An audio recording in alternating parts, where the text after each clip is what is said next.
What is going on, IB Nation? Welcome to another edition of the Irish Breakdown Podcast. I'm Vince. That's Brian. It is Friday, and we're gonna take it way back. We're going old school. We're going OC. This is the Friday free for all mailbag. I know it's not on Fridays anymore, but it is this week, and I'm fired up about it because I haven't done one in a while, and this is going to be a lot of fun. So yeah, we're gonna kind of have back-to-back mailbags because we're gonna do one on Monday as well. So it's gonna be a lot of questions they're gonna be getting answered here over the next couple days. There's a lot of questions out there, like just in the universe, and there's already a bunch of good ones in the chat.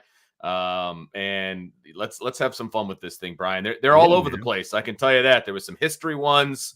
There's obviously football ones. There's ones about my family. They're kind of all over the place, but that's what this is about. I think a lot of the ones at the beginning, Vince, are not showing up in mine because we've been having it. So the first one for me is a 1241.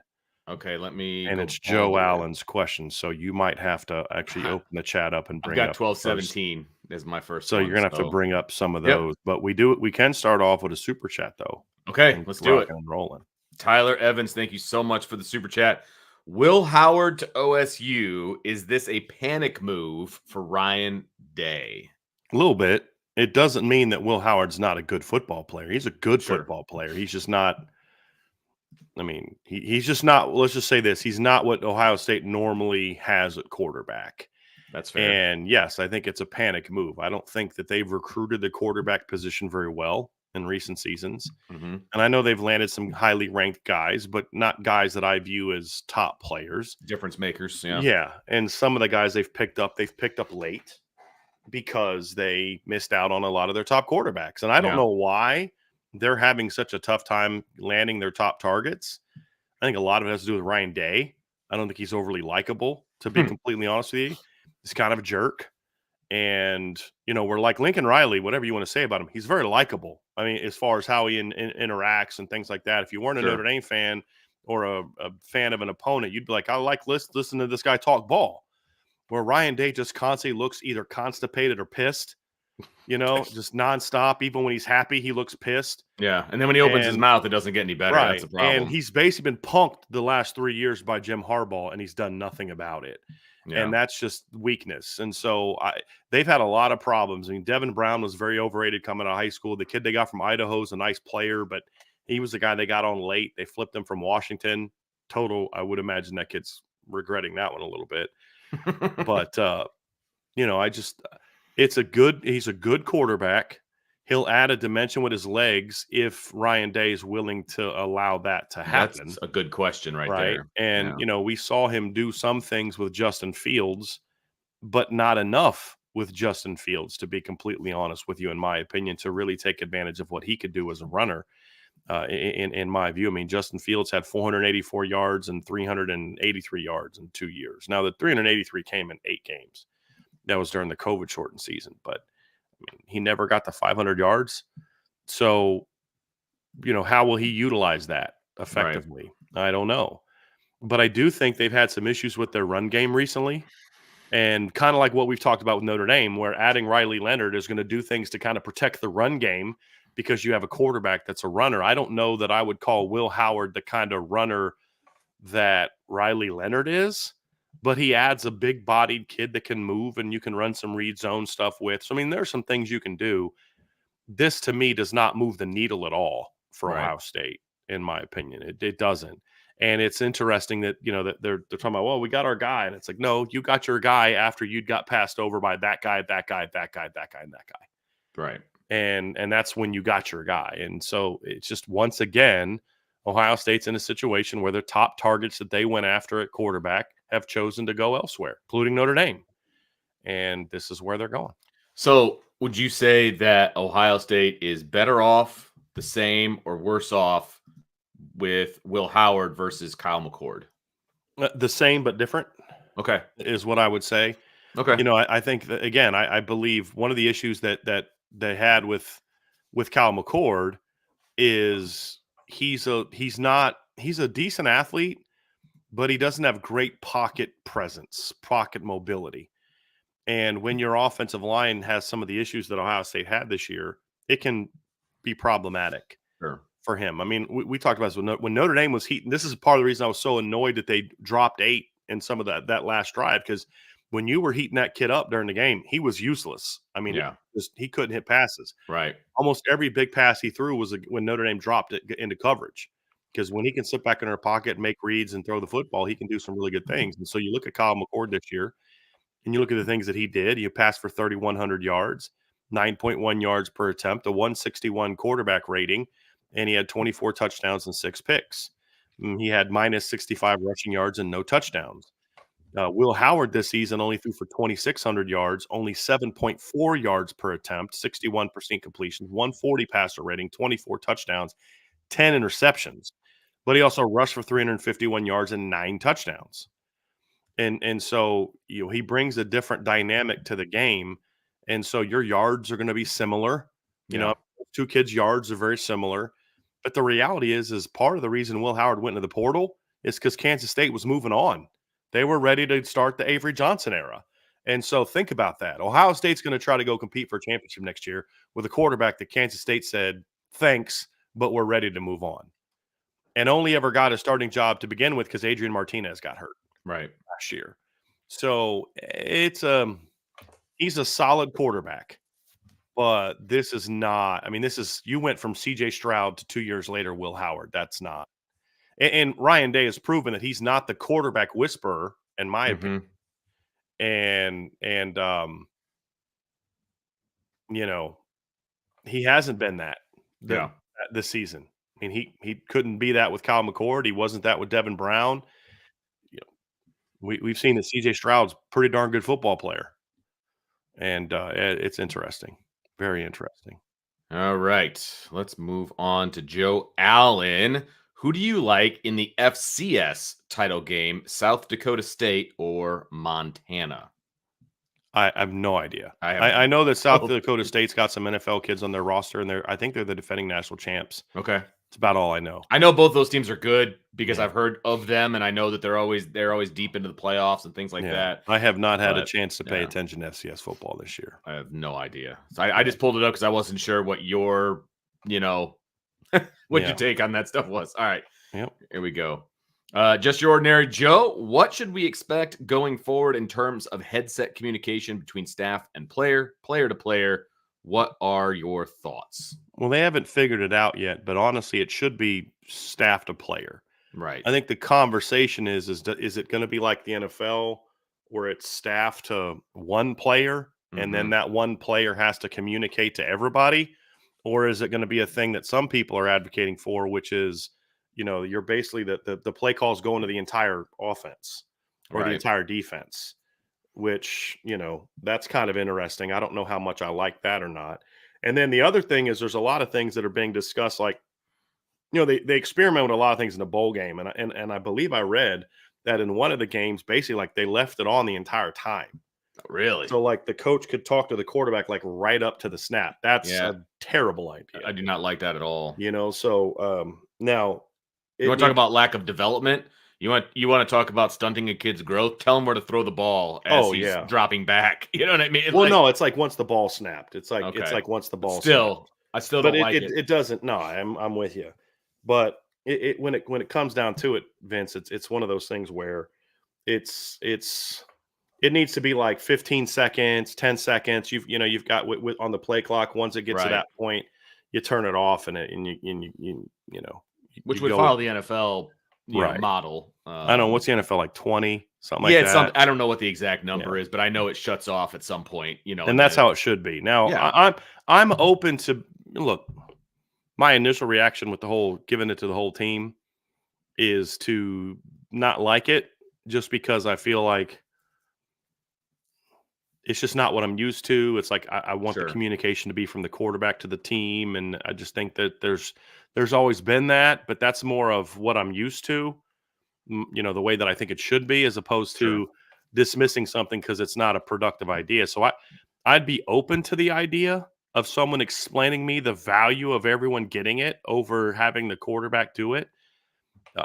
But my initial thought is to not have it be that way, and it just be from play caller to quarterback. Right. Or And play then it's caller, up a middle linebacker or something, right, and then one it's up to guy. the quarterback or the middle linebacker, whoever, to get everybody squared away on what they need to do.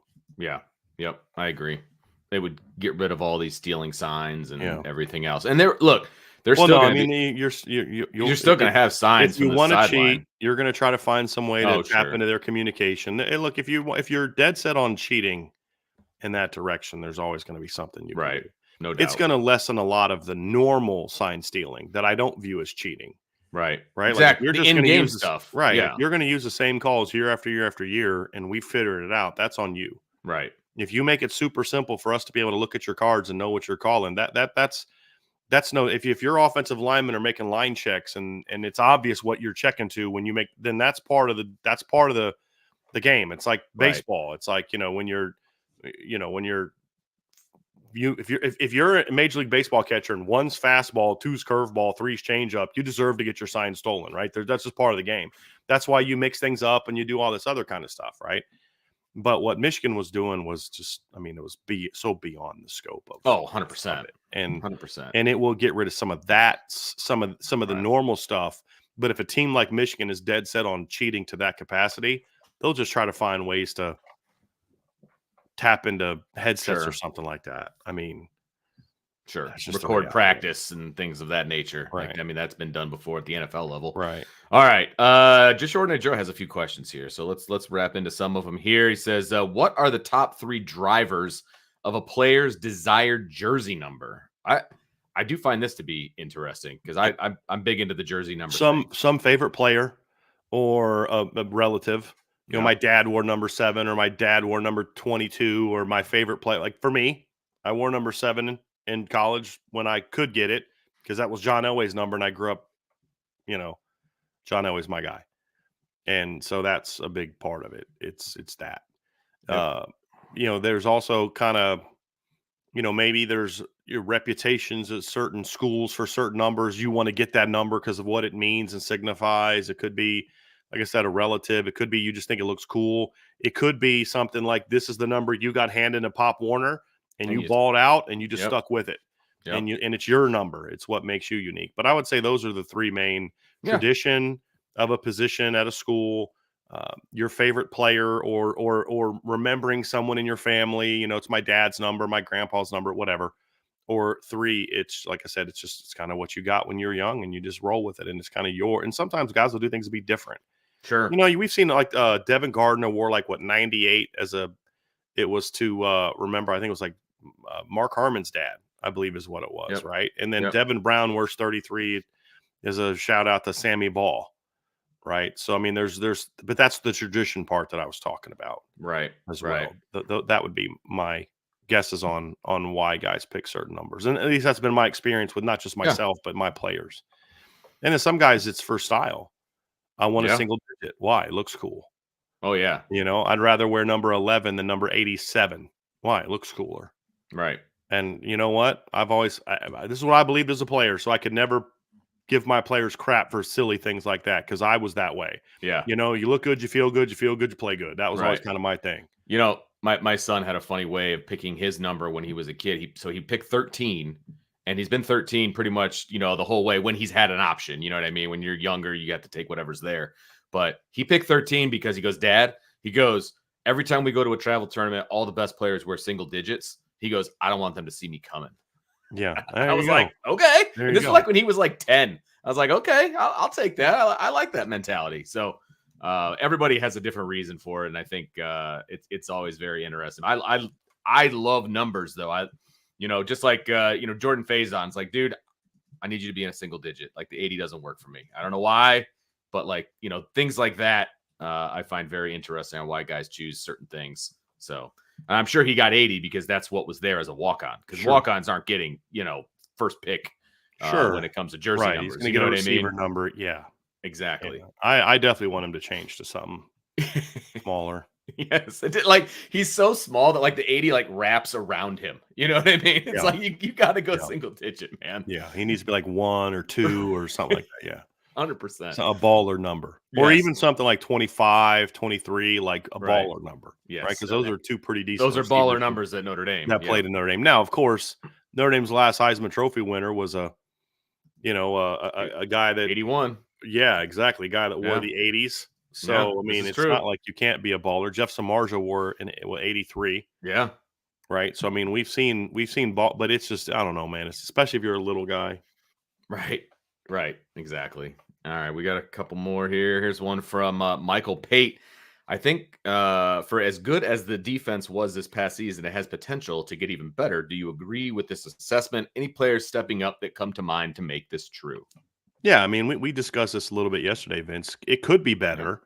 It's not gonna be easy for it to be better because it's a complex defense that benefited this year from the fact that you had what like 9 of your starters were either 5th or 6th year seniors. Another one was a true senior, and then the only one that wasn't was a guy that was a sophomore and who was a freshman All-American in Yeah. Benjamin Morrison. So you had a very experienced defense this year. Can they continue being as good as they were with a less experienced unit? That's a legitimate question that Al Golden has to answer.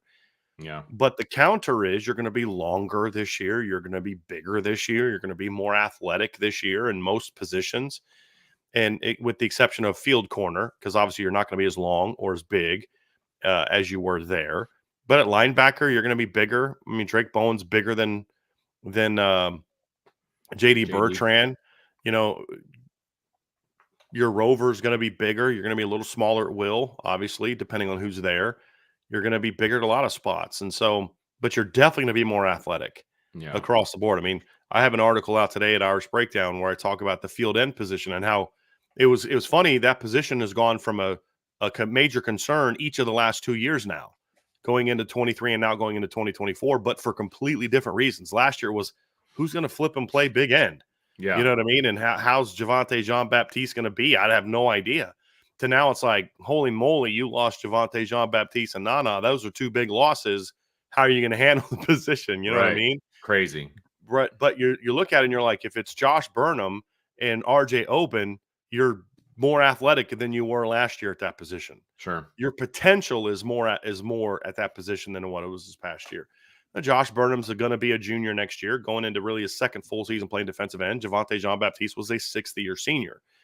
Good news is you've got RJ Oben, who could match that. So like that position has a chance to be better. Viper has a chance to be better. Even in the interior defensive tackles, they can get better. Benjamin Morrison can get better. There's still room for Xavier Watts to get better.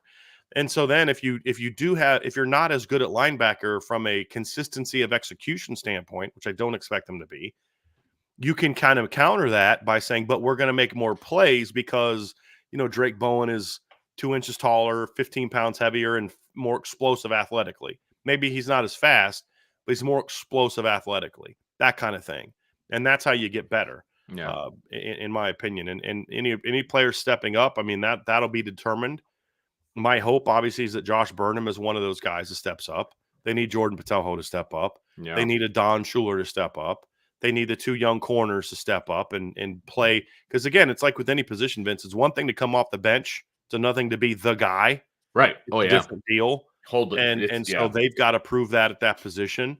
So, yeah, I mean, Drake Bowen's got to have a big offseason. I'm hoping that he doesn't play baseball. That's just my personal wish because I want him focused just on football because I think he could be an absolute dude. And So here there's a lot of guys like that I think could step into that role. we seem to get a lot of questions, and yesterday included, about Jordan Faison and juggling, lacrosse and football, et cetera, et cetera. He should be the least of people's worries as far as who's juggling 2 sports. Drake Right. Bowen is the one you need not worry about, but like Right. the juggling of He's got the being tougher job.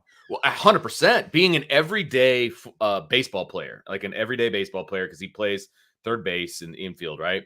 Being an everyday baseball player and trying to be the starting middle linebacker for the first time ever at the University of Notre Dame, like that is going to be a very, very difficult juggling act during spring ball. Like it just is way more difficult than whatever Jordan Faison is going to have to juggle between lacrosse and football. So if there are concerns about 2-sport athletes, that should be your concern. And I don't mean that in a negative way, because maybe he can handle it. Maybe he'll do a great job with it. But I find that to be way more difficult than what Jordan Faison is attempting to do. Way more difficult.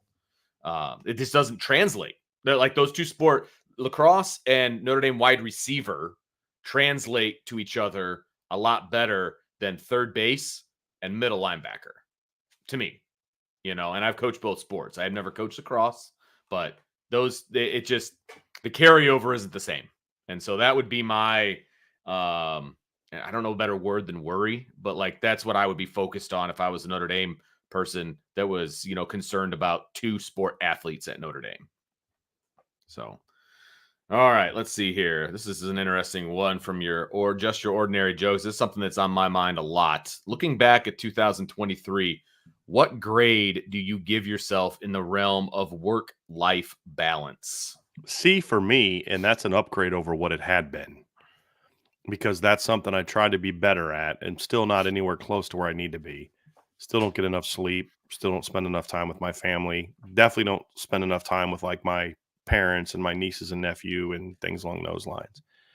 But I'm working on it. So C. Yeah, I'm probably in the B- range. Please. You do so much with your kids, man. Well, that's the you're thing, being too though. hard on yourself. I work a lot. Mhm. And I like to work. I want people to understand. Like, I enjoy what I do.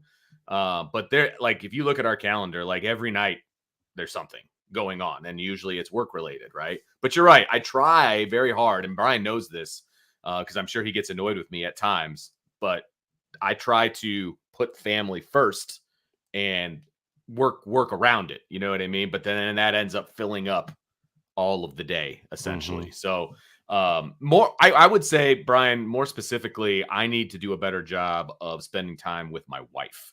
Yeah. Like the kids are, and I think that probably goes for everybody that has kids, right? And you try to Especially as many prioritize as you your have. kids, and Right. yeah, of course. And it's like, I need to focus on like our relationship more. And I'm not saying we have a bad relationship, but like that needs to be prioritized a little Right. bit more. So that's one thing I would like to do moving forward in the new year. That's a So good one. I like that. yeah. You guys got off to a good start. Yeah, we're getting there slowly.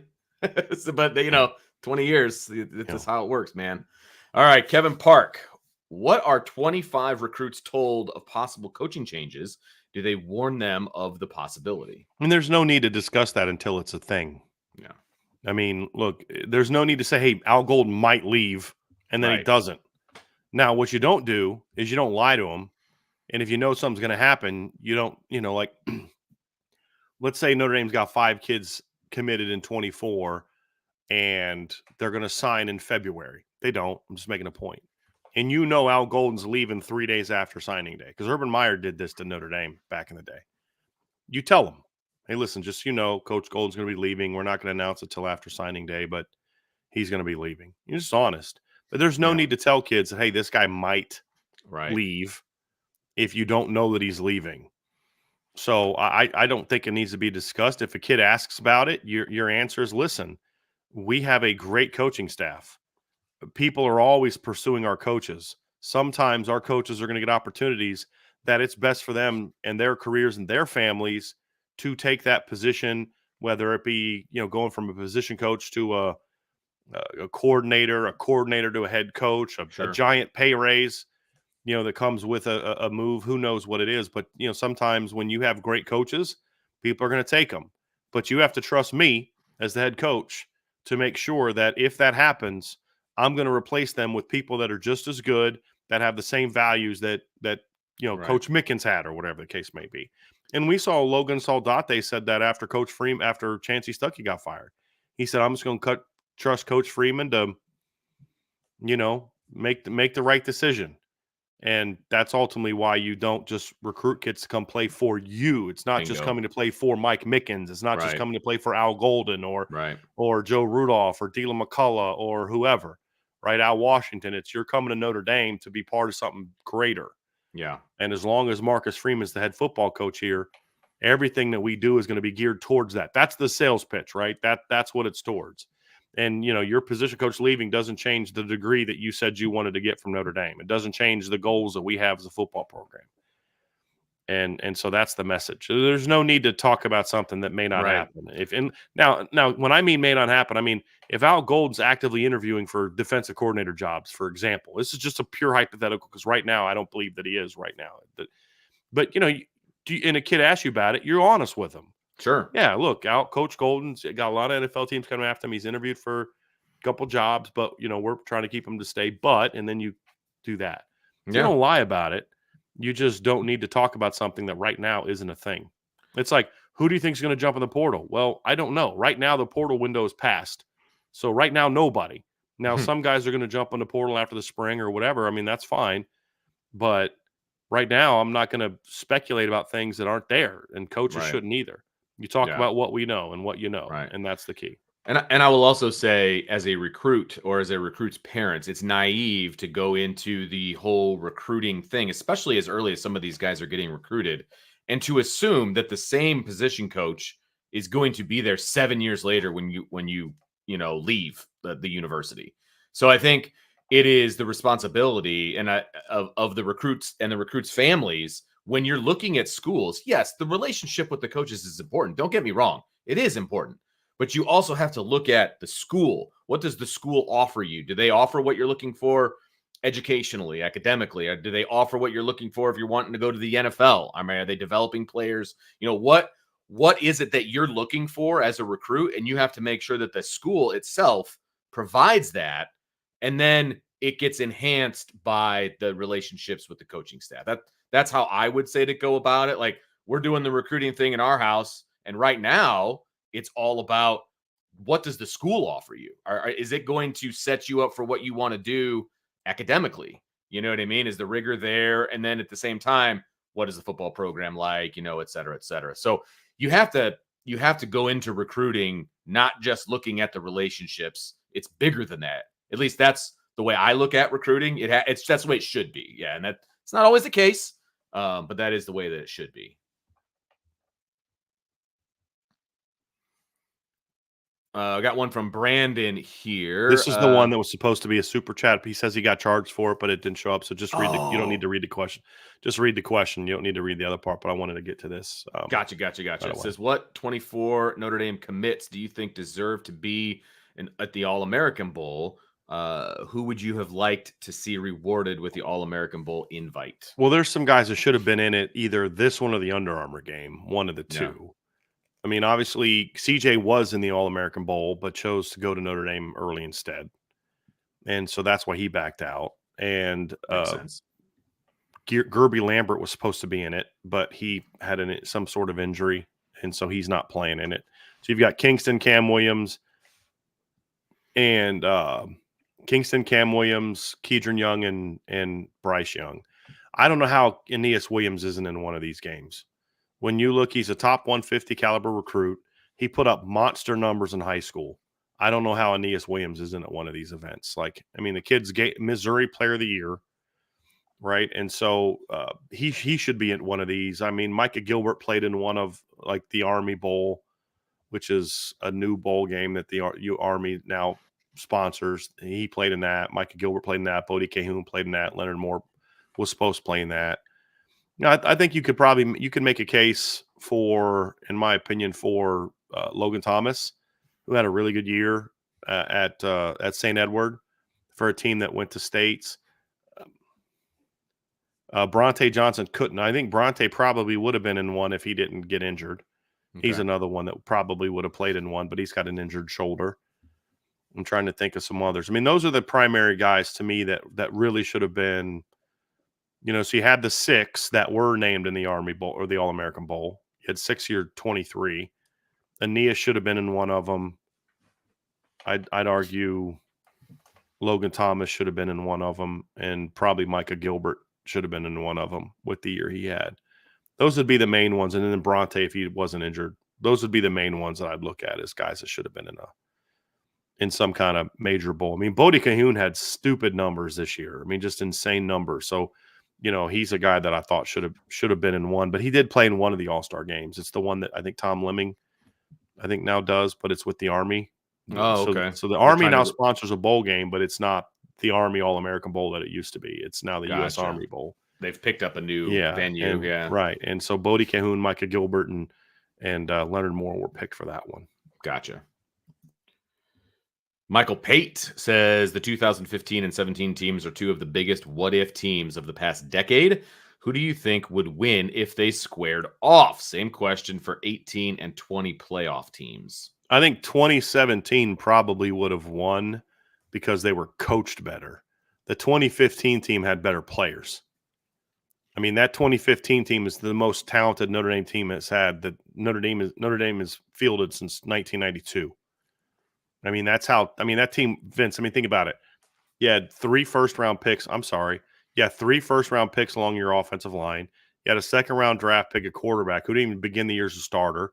You had a 4-4 guy, a third-round pick at running back. Your backup running back finished as one of your top 5 all-time rushers, set a freshman record that year in 15. You had a first-round draft pick at wide receiver. You had a 7th-round draft pick at tight end who was only a 7th-round pick because he had some issues. You had a 2nd-round pick at center, and your right guard would have got drafted if he didn't retire from football after that season. And then on defense, your entire starting defensive line played in the NFL. Your entire starting defensive line. You had this is talking about the 15 team. You had a 3rd-round draft pick at one corner spot. Brian Van Gorder ruined the other corner. Otherwise, he would have been drafted. Talking about Cole Luke. And then you had Matthias Farley, couldn't even start on the 2015 team, and he played in the NFL. So that team, to me, in 2015 was really loaded. But they still had Phil Longo or Paul Longo as the strength coach, and they still had Brian Van Gorder as the defensive coordinator. That's the problem. And so I think that's ultimately why the 2017 team probably would have won. But the 2015 team could have also just out-talented them. I mean, that's the other part too. If you did it that way. 2018 and 2020, that's an easy one. That's 18. Yeah. The 18 team would have beat the 2020 team. Agreed. And 2020 was I would argue, was Brian Kelly's best coaching job at Notre Dame. I would argue that. Now, the talent was good. It wasn't great. But then having to go to deal with all the things that you had to deal with that offseason, no spring ball, no summer workouts. Your team gets put on basically in the infirmary for 2 weeks. Yeah. After after a game, and then it was after South Florida, right? I think and so. You go like 3 weeks before playing your next game. You get games canceled at the end of the year. Like, it was a heck of a coaching job for that team to go undefeated that year. Now, part of it was they just had better players than everybody else. And they caught a break with Trevor Lawrence not being able to play because of COVID and all the other stuff going on at Clemson when they played that game. But you got to give the guys due. Like, Brian Kelly wasted a lot of seasons. That one, team, he did a heck of a job keeping that team together that season. I'll give him credit for that. A lot of credit for that. But that team wasn't super talented. The 2018 team had way better players, in my opinion, than the 2020 team. Yeah, absolutely. Like, could you imagine, like, Clarence Lewis as a true freshman? I said it right. As a true freshman trying to cover Chase Claypool and Miles Boykin. Like, think about that. Yeah, that would not have ended With all well. due respect to Nick McLeod, he would have had issues covering those guys as well. Yeah. Like, that would have been tough. Right. And then that defense, boy, they'd have shut that 2020 offense down. Yes, agreed. I mean, oh boy, yeah, agreed. There'd be a bigger difference in score between 18 and 20 than it would be 15 and 17. Yeah, 15 and 17 be a great game. Yes, agreed. I think 2017 is better coached. 2017 had a better defense, but 2015, I didn't even mention Jalen Smith.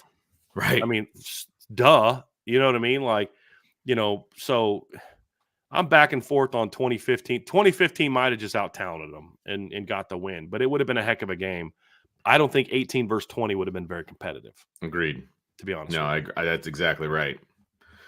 By the way, I love this name, Seven Mules, the 4 Horsemen and the 7 Mules. I love this name here, but he says, asking for thoughts and prayers as we're headed to the hospital on Sunday for the birth of our first kiddo. Mom is a Buckeye alum, and we are a house divided on Saturdays, but united with love. Thanks, IB. Good luck, man. Good luck. Good luck. Absolutely. What a blessing. Yes. For you and your family. But just know there's always time for her to come around. There's always time. That's right. It's like when two, competing religions, get married or whatever. Not competing, but you know what I mean? 2 different religions. How are you going to raise your child? That's the end. That's the question. How are you going to raise your child? I'll let that up to you. But no, seriously, good luck, man. It is a life-changing moment. There is no doubt about it. I will never forget when my oldest was born and being in the hospital and watching that all go down, man. Whatever you think is about to happen, it's way different. So I'll just say that. So good luck, man. It is a day you'll never forget. So thoughts and prayers definitely coming your way for sure. Absolutely. Joe Allen, Ketterer scoring on his final play at Notre Dame is kind of like Rudy or not. Not the same story, of course, but the same feel-good emotion. Yeah, I mean, I get that. I mean, I think it's a completely different situation, though. I mean, say Yes. whatever you want about Rudy Rudiger or whatever the case may be. Great movie, all that. And there's people that have all types of different opinions of Rudy Rudiger. But the fact is Rudy Rudiger has no business being at Notre Dame from a football talent standpoint. Correct. So, like, that's a great story. Like, this guy was tiny. He wasn't super talented, but he hung around with the team for 2 years and was a guy that got a chance to get on the field and play and make a sack. I mean, that's a great story. Chase Ketterer is a really good freaking football player. Yeah. Like, there's probably some group of 5 Power 5 teams that he could play for. Oh, there's no doubt. In my opinion. So it's like, it's a different animal because Chase isn't some like nobody that like, how is that kid hung around with, 5 foot nothing, 100 nothing, hardly speck of athletic ability, right? That's not Chase. That's not Chase Ketterer. That guy's got a lot of athletic ability, right? So it's a different deal, but it's props to Chase for sticking around. He could have gone somewhere and been on the scholarship somewhere. I mean, he could, even at the at the very least the FCS level. Yeah. So it's like you said, it's 2 very different situations. I mean, but Chase Ketterer did so much for the program, running the scout team against option teams. I mean, they've pretty much dominated the triple option since Chase Ketterer's been in college. This is true. I mean, and I don't think it's there's lots of reasons for that, but having to chase him around for entire week before the game helps. Right. Certainly helps. So yeah, very, very different stories, but it's the whole Rudy playing at Notre Dame thing. Like, he had to overcome a lot more than Chase Ketterer did from a football standpoint. Yeah. Football from standpoint, athletic standpoint, family standpoint. I mean, there's just a lot of different things that go into it that makes that a very unique situation where a lot of the walk-ons that Notre Dame has had that people like compare to Rudy, it's different deals. Cause it's like, dude, if I was at Duquesne, I'd be recruiting the heck out of that kid. Oh my gosh. I wouldn't have recruited Rudy Rudiger from what people say about his ability to Duquesne. Sure. And that's what makes it even more improbable and a Yeah. great story. Yeah. Whatever you think of him, and like I said, I've never met him, never met the man. You hear some things from some people, other things from other people. That doesn't matter. It doesn't change what he accomplished. Right. The on the field stuff. Right. For sure. Or the he practice stuck around field. and battled and what was he, like a DB in high school? They put him at defensive end on the scout team, and he got his brains beat in for 2 years, but he stuck it out, man. And there's not a lot of people could have done that. Right. And then got that chance to do what he did. And then to see Chase Ketterer.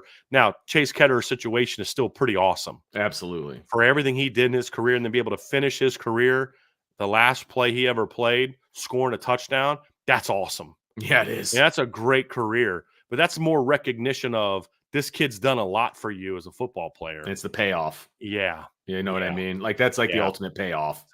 Story. I'm sure there's a bunch of guys that Notre Dame would have loved to get in the end zone, those walk-on type guys. And obviously Chase had that opportunity. Quinn Murphy blocking for him. He's another walk-on that stuck 100%. around for 2 years. And, and Skip Vallata, I think, had the carry just before him. You know what I mean? And got him to the 6-yard line. And so I'm sure he's another guy that they would have loved to get in the end zone. There's only one end zone and one guy that's going to get in. Yeah. And but what an awesome opportunity. Right, Marty Hours was on the punt team against them. He was right behind the guys that made the play on the fake punt. Right. So there was a lot of walk-ons that impacted Notre Dame this year positively. Yeah. And to see some of them get rewarded the way that they did in the bowl game was a pretty cool deal, man. It was awesome. It really was. Because they could have put Jabron Payne in there. Or, Devin Ford. Right. Because he was in on the beginning of that drive. He took him down there. He had the big run that got him down there. Absolutely. Yeah, they could have done they could have thrown the ball to a scholarship guy, but it was pretty cool to see them do what they did for him to get in. It was a really cool story. And the joy of literally everybody around him. It was a great way for the entire team to finish the season. It really was. Great. Yeah, it was. No doubt. Tommy's got a two-parter here. What do you think of moving signing day up to the Friday before fall camp starts, starting the bowl games the week after CCGs? I think that's the conference championship games. Oh, thank you very much. Therefore, ending them earlier and not opening the portal until after bowl games have been played. Would that be a workable schedule with the semester change? So to the first part, uh, yes, I have said for a long time that signing day, the early signing period should be before the season Yes, starts. absolutely. Yes, it should be. It should be before high school kids start camp for the Let most them part. let them just go Yeah, out and play, man, and have right, this whole thing behind them, and let right, them go play their senior year. Like, right. that's absolutely how I So one of feel. many changes I would make if I was the king of football. That's an Yeah. easy one. The other one about bowl games starting after the conference championship games. I mean, I don't love that idea because I mean part of the bowl prep is number one, you're getting more practice time in, where then you get what 4 extra practices in preparation for bowl game. Yeah. If it starts in a conference championship game, you can't. I mean, you can do walkthroughs the week before, but you're not going to be able to really do a whole lot because you're not going to know who you're going to play. Yeah. So, I understand where people are coming from on it. I just, for me, I don't think that's the answer. Now, to me, what I would say is, look, these schools are dominated by the money their football programs make. There's no reason they can't alter their academic calendars to give themselves an extra week or so in January before the semester starts. There's no reason they can't do that and allow kids to do that. The other thing is don't shut the portal down so quickly. Yeah. I mean, like right now, make it based on you have X number of days from the time your bowl game ends to go in the portal. And there's that you could do it that way. Because otherwise it's like Notre Dame plays on the 29th and then the portal closes in a week. Well, then they let the kids in the playoffs and the New Year's Six games, they're giving them extra time because of when their games are played. Well, make it based off that. You have up until X time for when your season ends. You could do something like that, but that gets into some tricky situations of will these semesters start really early? Yeah. I understand all that, but I mean, there's no perfect system to fix this other than getting rid of the here. You want to fix it? Let's not overthink it. Here's how you fix it. Go back to having kids sit out a year. That's how you fix it. Right. You wouldn't have as much movement. Yeah, and then if kids graduate on time in good standing, then they can get that year back, right? So you can redshirt because, like right now, if you redshirt and then sit out a year, you lose a year of eligibility. So what I would say is, if a kid took a redshirt and then transfers, as long as he graduates on time, in good standing, he can get that year back. That year of eligibility they lost with the redshirt from sitting out. There's things you can do to help players. Like I said, you can have your NLI, your national letter of intent. Anything the school promised you, it's a part of your national letter of intent. And if they go back on anything, playing time, make coaches put their money where their mouth is. Sure. If they've promised you playing time, a dorm, a jersey number, or whatever the case may be, put it in the contract. And if they're not willing to put it in the contract, it's not a promise. Right. And Exactly. and if they break those things, let them out. If a coordinator or a head coach leaves on that side of the ball, then those kids can have an immediate one-time transfer, or they're like I've always said, let there be a window of 15 days of when a coordinator or a head coach leaves to allow that school to make a new hire, let kids know who it's going to be, then let them get a 30-day free open transfer window. Okay. Like we can make the system better than it was. But what we've done is we've made the system worse. We took a broken system, and this is just kind of what college football seems to be all about. We took a broken system and made it worse. We took a broken transfer system and said, "Ha, you think that's bad? Hold my beer. I'm going to show you bad." You know Yeah. what I mean? And that's exactly what they did. And we need to be able to fix it. Well, it's like That's they changed the rules, and then they like, okay, here are the new rules, and then it's just like hands off. Like they're just like, just go. And it was like throwing a piece of meat into the Nile with a bunch of chihuahuas just going. I mean, chihuahuas, piranhas. piranhas. Thank you, just going at it. Like that's Chihuahuas. I don't know where I came up with that. Sorry. I'm just trying to find like these rabid chihuahuas in the Nile. Like what? One upstairs. Like you mean the Amazon? Yeah. Well, I don't know what I meant. Yeah. Amazon. It was a Piranhas terrible in the analogy. Amazon. Let's Can go we with that one. can we just say that it was a terrible analogy? Yes. It all worked up here. No, in your head, you meant to say piranhas in the Amazon. Yes, I did. Let's go. By the time it got to my mouth, it was over. But no, but they just went hands off, and there's no control over it. It's just a crazy free for all, and it's not good for college athletics at all in any way, shape, or form. So Agree. Yeah. All right. Here we go. Let's move on. All right. Bent ND. How long are the new playoff rules for? With the Pac-12 dissolving, seems like giving the only 4 power conferences a bye is now irresponsible. We seriously have to accept an 11-2 team over 12-0 ND. 12-0 Notre Dame is never being left out of the playoff. You guys No, get that, right? Like, there's no never, way a 12-0 Notre Dame team is not in the playoff. never. Like, no. So we don't have to accept an 11-2 team over a 12-0 Notre Dame team. It's not happening. It would be, okay, maybe they might get an automatic bid, but here it doesn't even change that because it's basically the 5 highest ranked conference champions.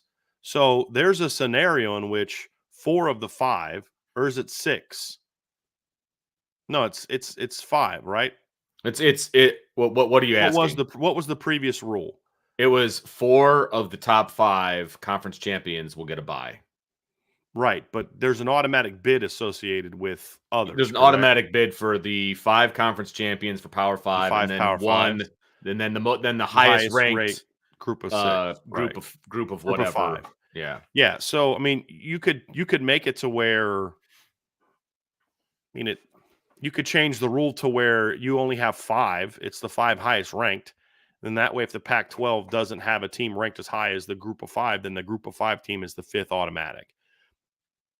You could do something like that. I personally don't want automatic bids at all. Yeah. Like, I would completely get rid of automatic bids, and basically, like, I like the idea of the highest ranked Power 5, or now it'd be Power 4 teams, but I don't even think you need to go Power 5. The 5 highest ranked conference champions get buys. I'm okay with that. I can live with that, because otherwise you're going to get a situation where like 3 SEC teams get buys. Right, exactly. And I don't want that. I don't want that either. But it's not that they're getting an automatic bid. They have to qualify. It's the 4 highest ranked conference champions that are in the play. There's always going to be at least 4 power champions that are going to qualify for a 12-team playoff. Correct. Right? And the 4 highest get a automatic bid. And you can say, well, but what if not the automatic bid, the automatic buy, which a buy. Yeah. Like, well, what if one of those teams is like the 9 seed? Well, then you're rewarding the top 4 team that would have been in there had they won their conference championship, or if it's like a Notre Dame. So now that team who, let's say, let's take, Georgia and Alabama as an example, right? Okay. Yep. So Alabama beats Georgia. They get a top 4 seed because they're ranked high, whatever. And you're like, man, but Georgia's really flipping good. And now they got to play a first-round game, and we're kind of punishing a team that's been ranked number 1 all year. Well, no, because that means they're going to get to play the team that's now a bye that's worse than them. That's who they play in the next round on a neutral field. So they're still getting it. It's still going to work out, in that regard. So you've got to win your conference championship to get a bye. It's as simple as that. So that's the only automatic thing that I would trigger. But yeah, I mean, it would make sense for them to change the rule. And there's been negotiation and discussion about how they're going to change the rule. But I think they're trying to see what happens with the Pac-12. The Pac-12 is the Pac-2. They're going to play the Mountain West next year in football. Yeah. Yeah. So they're going to have a schedule. But there's only going to be 2 of those teams. So they're going to have to figure something out. I mean, because conceivably a team could go 6-6 and win the Pac-2.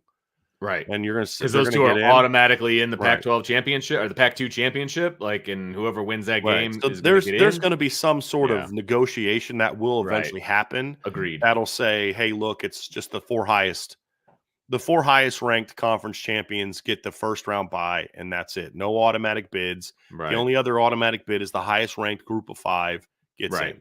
Which I'm fine with. I mean, it adds a little bit of parity, I guess. I mean, I don't know if it adds parity. I mean, I get what you're saying, because they're parity. They're not gonna have a chance to.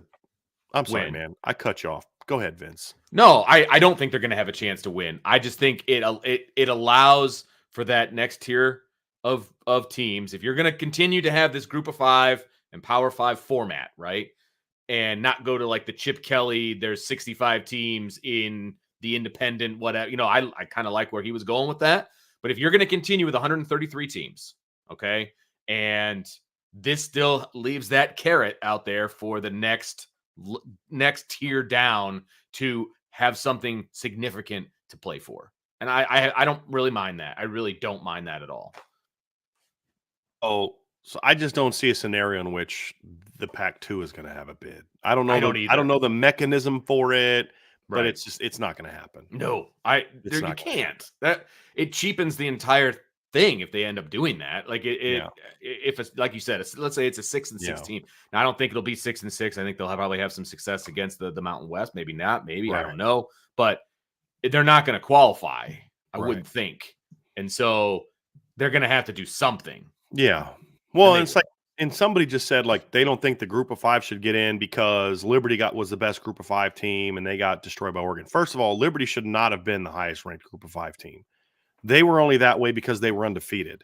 right. They were better. SMU was a better Group of Five team than them. Now SMU would have got smacked by Oregon as well. This is true. But the point is it shouldn't matter because there's been other years where that best Group of Five team played in Right. the New Year's Six Bowl and either A, held their own, or B, won. Correct. I mean, how's it any different than Notre Dame gets into the national championship game and loses 42-14? I mean, that happens. TCU belonged in the national title game last year, even though they lost like 65-7 in the championship game. Right. That doesn't mean that they shouldn't get in. And just because this year there were no Group of Fives that would be quote unquote deserving of being in that doesn't mean that in other years there hasn't Right. been. Right. You can't just change the rule year to year Right. based on who's out there. Yeah, Right. Or because then there's going to be years where there's always going to be years where teams at the bottom get beat. I mean, the 2018 UCF team that took LSU down to the wire, that was a really good football team. And then the 2017 UCF in a bowl game beat Auburn. That year, Auburn beat Georgia like 41-17 in a year that Georgia played for the national championship, and that game went to overtime. Yeah. Right. So, I mean, there's been years when that's been true and years where it didn't. So you shouldn't change a rule because of that. I mean, look, I like the notion of some of those Group of Fives getting into the playoffs. I do too. It's I would rather that than some 4-loss, 3 or 4-loss Group of Power Five team. Right. No, Agreed. I don't agree with that either. Nope. So, and then there's going to be some years where you're going to be like, dude, that team that the Group of Five knocked out, boy, that team could have done some damage, and that's fine. There will be years where that's true, but most years that won't be true. Right. And look, they're going to have a tall task ahead of them because they're going to have to go to whoever the number 5 team is. Whoever that number 5 team is, they're going to be hosting that first round game, and most likely that Group of 5 team is the 12 seed, most likely. And so it's going to be a 12 versus 5 at home for that number 5. Like that's not an easy task. You know what I mean? Especially with limited preparation time, because this is going to be about a week or 2 weeks between the time that this gets named and you got to play. And so less prep time, going on the road, like that's a tall task for that group, but it's also quite the reward for having a quality season, which would obviously have to happen. So I'd be okay with it. Agree. Vince, where are you at right now? I was just going to say that to you. My next one I'm pulling up is 12:39. Okay, so we're getting close. Yes, we are. Yep. I couldn't remember what time you gave me before. 12:41. Okay. Is Joe Allen's is the next one? Okay. I've got 3 to go then to get there. Okay. Perfect. All right, here we go. Tommy, in what order would you draft this year's QB class if they were all to go one after the other? Boy, that's a tough one. I can't say that I would have a strong opinion on this because there are so many things that factor into it. What scheme, the context, some guys are going to fit better in some schemes than others. Boy, that's a tough one because, Caleb Williams is number 1 for me. And yes, he had a down year, but there's a lot of quarterbacks that would love to have a down year like Caleb Williams had this year. Sure. I mean, number 1, his team around him sucked. Let's be honest about that. Okay.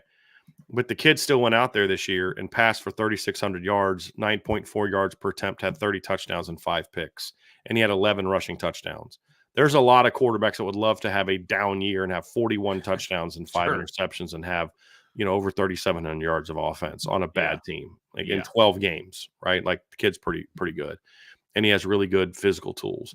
A lot of the other guys like Drake May is considered the consensus number 2 pick. And I'm not sure that he would definitely be that for me, to be honest with you. Like he played in a different system this year. He didn't play in that real pass heavy system. He threw for 3,600 yards, only 8.5 per attempt, 24 touchdowns, 9 picks, and then he had 9 rushing touchdowns. Drake May had one great year and then one okay year for me. So now, what do you like? He's got a big arm. He's a pretty good athlete. He's got great size. The knock on Jaden Daniels, he's great skill, but he was kind of a one-hit wonder. He was never this good in other years. He was good, but he was never this good. Sure. It was his 5th full year as a starter, right? Which you normally don't get, because of the COVID stuff. And he's skinny. So, there's Michael Penix, injury history. Like, there's flaws on every guy after Caleb Williams, in my opinion. So a lot of it's going to be about team need. I'm going to be honest. I'm going to go out on a limb here. And if it was up to me, as long as the medicals check out, I'd go Caleb Williams, Michael Penix, Drake May, Jaden Daniels. That's the way that I would go with those 4.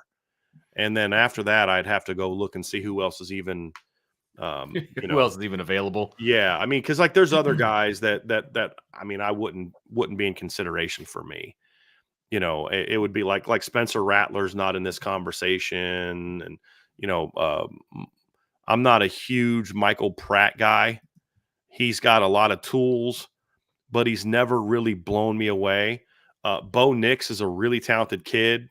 I'd probably put him 5th in this conversation just because I worry about Bo's game translating to the next level a little bit as a passer, just a little bit, because it's a uniquely college-oriented system. Very talented guy, and so he would be in that conversation for me. After that, I mean, Quinn Ewers is going back to college. We don't know about J.J. McCarthy.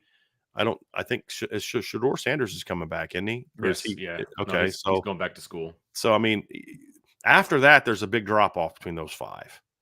And if you were going to tell me, hey, Bo Nix should be higher, okay, I'm not going to argue with you about that. He's a really good quarterback. But there's flaws on every kid after Caleb Williams to me. And even Caleb Williams has some flaws to me. I question his maturity a little bit. Yeah. Right? But he's young. He's a true junior. I mean, that's going to be part of the process, And so as long as you think that part of it checks out in the evaluation process, he's got all the physical gifts in the world. He doesn't turn the ball over. And you got to think he threw 5 picks this year. 3 of them came against Notre Dame. Right. So in the other 11 games, only threw 2 picks the whole year. I mean, the kid just doesn't turn the ball over. And he turned the ball over a bunch in a game where he just played bad. And he played bad because he was just whooped pretty good by Notre Dame. I mean, great pass rush, great secondary. Yeah. I mean, it just was one of those bad games. Yeah. Drake May had several games like that, in my opinion. So after him, it's kind of like it's going to really come down to my opinion might change depending on who gets the certain spots of needing a quarterback and what system do they want to run and who fits that system better. But yeah, for me, it's Caleb Penix, Drake May, Jaden Daniels, Bo Nix. I'd actually probably put Bo Nix ahead of Jaden Daniels now that I think about it. Just because I think the body type fits a little bit. I have some concerns about Jaden Daniels projecting next level, but man, he was lights out this year. Can he play like that in the NFL at that skinny? That's my thing with Jaden Daniels. If Jaden Daniels is about 25 pounds bigger, I'd have him in conversation for number 2. Okay. I just really worry about his game translating to the next level and him being able to hold up for 17 games every year, playing the way he plays. And then if you take away that running ability, he kind of loses some of what he does. Sure. Where Michael Penix can just sit in the pocket all day and throw the football. Drake May can eventually become a guy that just sits in the pocket all day and throws the football. I don't know that Jaden Daniels is that guy. You know what I mean? That doesn't take anything away from what he did this year. He's a phenomenal college quarterback this year. Should have won the Heisman. He was my pick to win the Heisman. But that's different than translating to the next level. Yeah, it's a different conversation for sure. All right, going way off the reservation on this one. Sky Shark 425. What was the most important battle of the Civil War, and why was it Grant's taking of Fort Henry? Well, there you go. I honestly don't know that I have an answer to that one. Yeah, I'm so far removed. I'll be honest with you. I used to teach a Civil War. I haven't studied in a long time. But it's been a long time, man. I've had my toe dipped in the PE health world for a long time. I'm just glad he didn't ask me why they fought the Civil War. Oh, God. Sorry. I couldn't help myself. Moron. Don't even get me started. I saw that on social media as well. I was like, idiot. Really? What an idiot. Comment. I'm just not going to say anything. All right. Yeah. The last one, I think, for me, Is this one from Tyler Evans with conference realignment? Which conference next year are you intrigued by? Well, the SEC is my answer now because of how good Texas was this year. The fact that Texas beat the SEC champ at their place, and Oklahoma got a lot better. I look, Brent Venables did a nice job with that team this year. I still don't think much of Brent Venables as a head coach. Yeah. But that team had a nice year this year. 10-2, lost their bowl game, 10-3. That's better than I thought they were going to do. Sure. And they've got some talent to work with. So I'm really looking forward to the SEC next year because you add Texas, you add Oklahoma. Yeah. The way that they did the schedules, I thought they were going to be a lot easier for the top SEC teams, but Georgia's got a tough schedule next year. Bama's schedule isn't super, super tough, but it's still challenging. They didn't completely crush Texas and Oklahoma with their schedules like I thought they were going to, which is smart. And the Big Ten, to me, like the 3 of the 4 teams that are joining the Big Ten, I think are all going to be either not very good or take a step back. Like I think Washington's going to take a bit of a step back next year. Vince, you and I were talking about this, I think, in yesterday's show, or was it just you and I talking? I can't remember. I think it was in the show, but yeah. But Washington's going to lose a lot, and I don't know that they're in a position to just reload the way that they are. And so, I could see them dropping down to 9-3 or so next year. UCLA, I don't know how good they're going to be next year. USC's, I don't think, going to be great next year. Oregon's still going to be pretty good, in my opinion. Will they be as good as they were this year? Debatable, but they'll at least be in the conversation. Whereas Texas is going to be a force next year, in my opinion. Yeah, like I agree with that. It's the Big Ten for me only because because the word is intrigue, right? That's the one that jumped out at me. So I'm intrigued by what this new look Big Ten looks like and how it'll be the same sucky Big Ten with 4 new teams in it. Well, but here's the difference, in my opinion, is the higher echelon teams that have been up here for a while because, in my opinion, of the crappy schedules that they've had to play. Now they're going to have to play some teams with a pulse. And so I feel like that is going to, I don't know. But how much of a pulse will those teams have next year? That's my question. Well, that's a good question. Like, how good is UCLA going to be? Right. How good is USC going to be? True. Like, there's certainly brand names. Like, now this year, it'd be a different story, Vince. Absolutely. Because this year with Washington and Oregon and UCLA, those teams would have done some damage because the Big Ten was 2 teams, a mediocre team, and then a pile of junk. Correct. That's what the Big Ten was this year. Absolutely.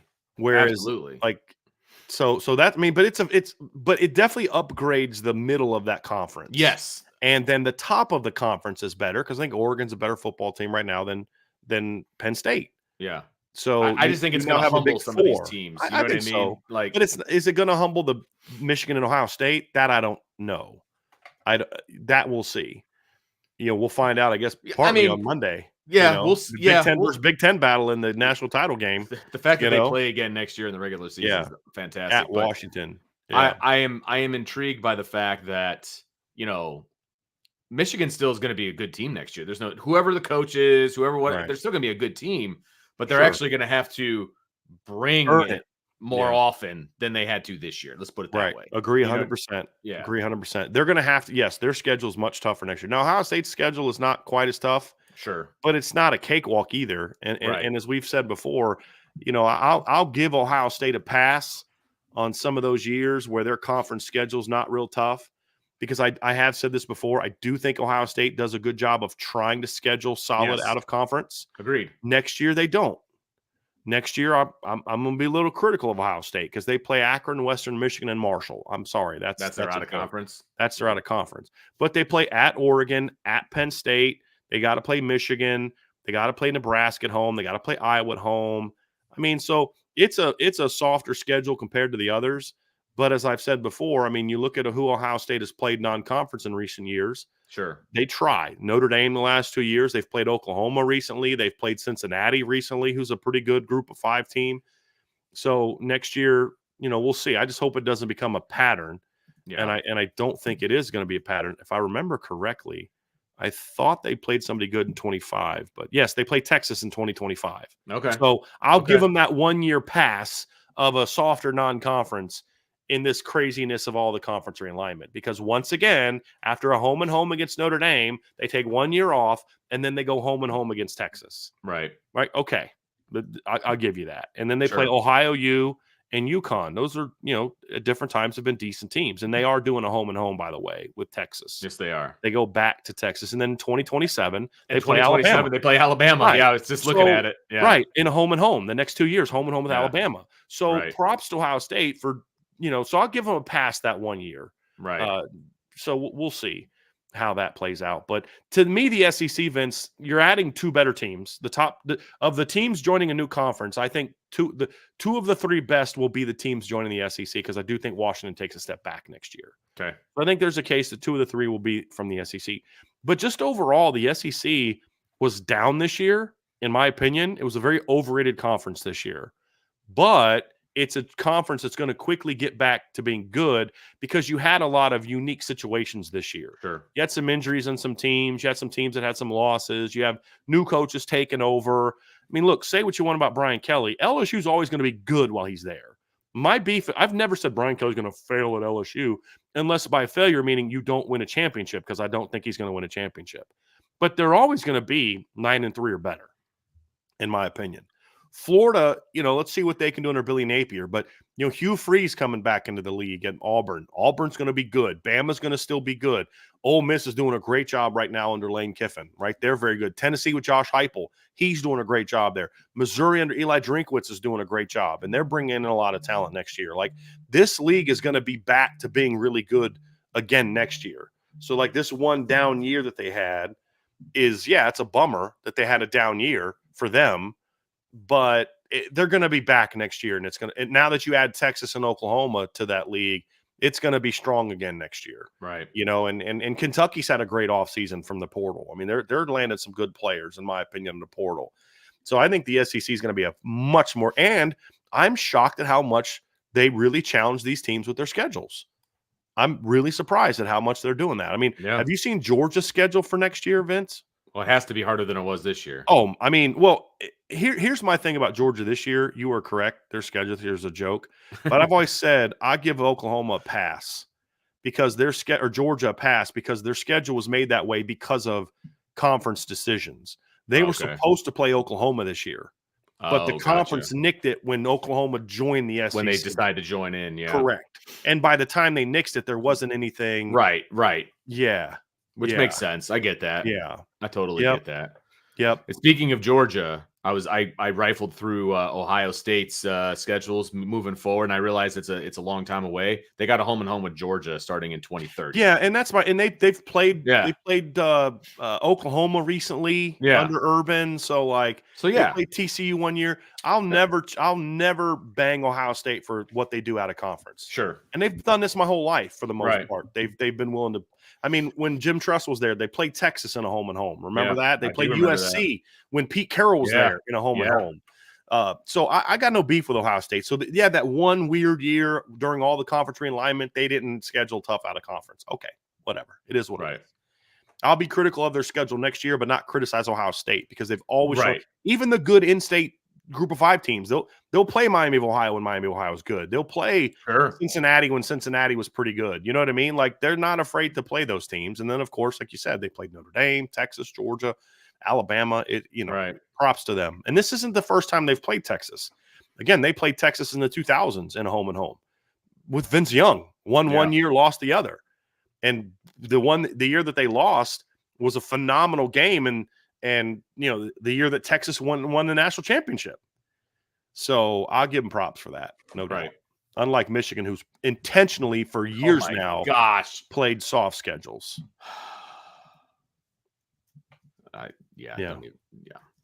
Well, and what's their non-conference next year? Do you Michigan? know off the top of your head?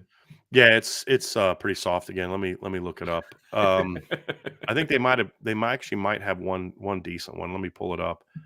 Let me see here. Michigan 2024 schedule. Oh, they got Texas. Yeah, Fresno. Actually, they have 3 good ones: Texas, Fresno, Texas, and Arkansas State. Now they're all at home, of course. Of course they are. But the Fresno game won't be a cakewalk either. Sure. And then 2025, they play at Oklahoma. Okay. So, yeah. We'll see. We shall see. Hold on a second. That can't possibly be true. What's that?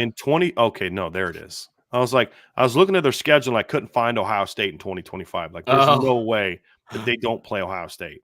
They do. It just they it don't just, have it listed in they have it as order. It's just TBA. homes, away, you Yeah. know, that kind of thing. Yeah. So I was like, no way. So they had Ohio State at the top. Because that was near one the of their, top, obviously, their protected rivalries that the right. Big Ten That's why I came was like, out there's with. no way they don't play Ohio State. Yeah. But yeah, actually, those three non-conference next year are quality.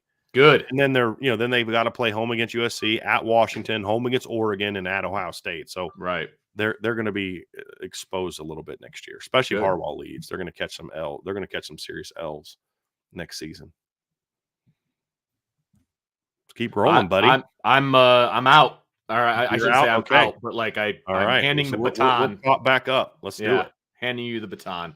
All right. Joe Allen says, instead of giving these players PS5 consoles and hats, maybe some of the bowl revenue could be given to the players and used for NIL money, and maybe more players might not opt out. Well, it would have to be a lot more money for players not to opt out, and I don't know that they should be paying that, to be honest with you. I mean, look, payouts are, was it like $4 million for some of these bowl games? So if you said, every team has about 100 kids, let's say you gave every kid $10,000. Mm-hmm. That's $1 million. That's a quarter of the bowl revenue. And that's only giving them $10,000. And I was going to say, that's not tipping the scale for these top guys that are going to be first-round draft picks. Like, I don't know that Joe Walt plays in the bowl game if they give him $10,000. Right. I mean, and the thing about it is, if you only give it to scholarship players, okay, that's $850,000. You only give them $10,000. If you give them $15,000 and you only give it to the 85 scholarship players, it's $1.275 million. That's a lot. For some of these bowl games, that's the entire payout. Yeah, correct. Like, you know what I mean? And so what would happen is, if you started demanding these bowls start giving these kids more money, like, with all due respect, a PlayStation 5 console is going to run you what, $500-$600? Well, you're not going to get them at cost too. I mean, they're not paying retail. Let's just say it's $500-$600, right? Yeah. Turning that into cash and saying, okay, we'll just give you $500-$600 is not going to convince Joe Walt, Maris Leofow, Cam Hart to play in a bowl game. For the when you consider the reasons they're not playing in the bowl game. Right, it would have to be 5 figures at least for some of these guys to make those decisions. That's just the reality of it. Like, if you're giving these kids $5,000-$10,000 each, I still don't think that convinces all these Florida State kids playing the game. Yeah, 100%. I don't know. Now, it's not enough. Would I say that kids should start getting some of that? I do think that they should start getting a cut of that. There's no question. It's a reward for the season. So to me, maybe you give them $5,000 and you give it to, every kid that's on the football team. So that's $500,000. That's a lot of money, but that's a little bit more manageable for me and more doable for me. So I mean, I could see something like that but I don't want to see it to where, some people have advocated for, you give the top players X amount. I don't want to get into that crap. I don't want to get into having to negotiate with, kids to convince them to play. Look, if I have to convince you to play, I don't want you to play. I mean, that's the reality of it. If I have to convince you to play in the bowl game, then don't play in the bowl game. You're right. Because part of it too is just like, what if I convinced, let's say I'm at Notre Dame and let's say I'm the GM of the team and I convince Joe Walt, I talk him into playing in the game and he goes out there in the game and he gets his knee blown out. I got to live with that the rest of my life. Yeah, absolutely. If he doesn't want to play, then don't play. Let me get Charles Jagasaw an opportunity. So, like, that's where I'm at with it now. Like, would I prefer that these kids play? Of course. Yes. But it needs to be their decision to play. It needs to be up to them. It's not me bribing them or talking them into it or saying, hey, here's $20,000 to play in the game. No. Give every kid, like what I was saying, Vince, when you had to step out, I'd do something like every, if you qualify for one of the lower tier bowls, maybe you give cut $1,000 check to every kid. And then you get up to the Sun Bowl and it's $5,000. But then you get into the college football playoff and now maybe you're cutting a $10,000 check. Right. The payout is so much greater if you're in year 6 or something like that. Sure. And it's so like I could see kind of like, hey, there's a reward for having a good season and getting into a certain bowl game because you're going to get a higher check depending on the bowl game you get into. So I could see things like that, but it needs to be a flat rate that you give to either everybody on the team or everyone on scholarship, one of those two. It needs to be that. And you have to actually participate in the bowl game to get that check unless you have a genuine injury that keeps you from playing. Right. So like Jordan Travis for Florida State should have got paid because he was still part of the team. He was with the team and doing all that stuff. Some guy that says, oh, well, you know, I got to rehab this and I'm not around the team anymore. No, you don't get that. You don't get that. You're not with the team anymore. So like last year, I wouldn't have paid Foskey and Michael Mayer. I would have paid Cam Hart because Cam was out. He was injured. He couldn't play, but he's still with the team. He was coming back. Sure. Michael Mayer, and I'm not upset with them. I'm just saying, like, I'm just trying to set a standard for who does and doesn't deserve to you have to be a participant in the bowl game in some capacity to get that. And I would, I mean, I'm spending money that's not mine, but I would pay everybody on the roster, not just the scholarship players. It just personally, it just depends. I mean, because you're talking about like, let's say you're given $1,000. I mean, some of these teams have 115 guys on the roster. And, you know, that's 30 extra guys, even if you're paying something as low as $1,000, and that's $30,000 to got, you know what I mean? Sure. So I get it. I can understand why they wouldn't want to do it. That would be my preference. Yeah. Right. That you pay everybody, you know, cause like, again, Chase Ketterer he played in the game. He practiced, he ran the scout team. Right. They deserve something as well.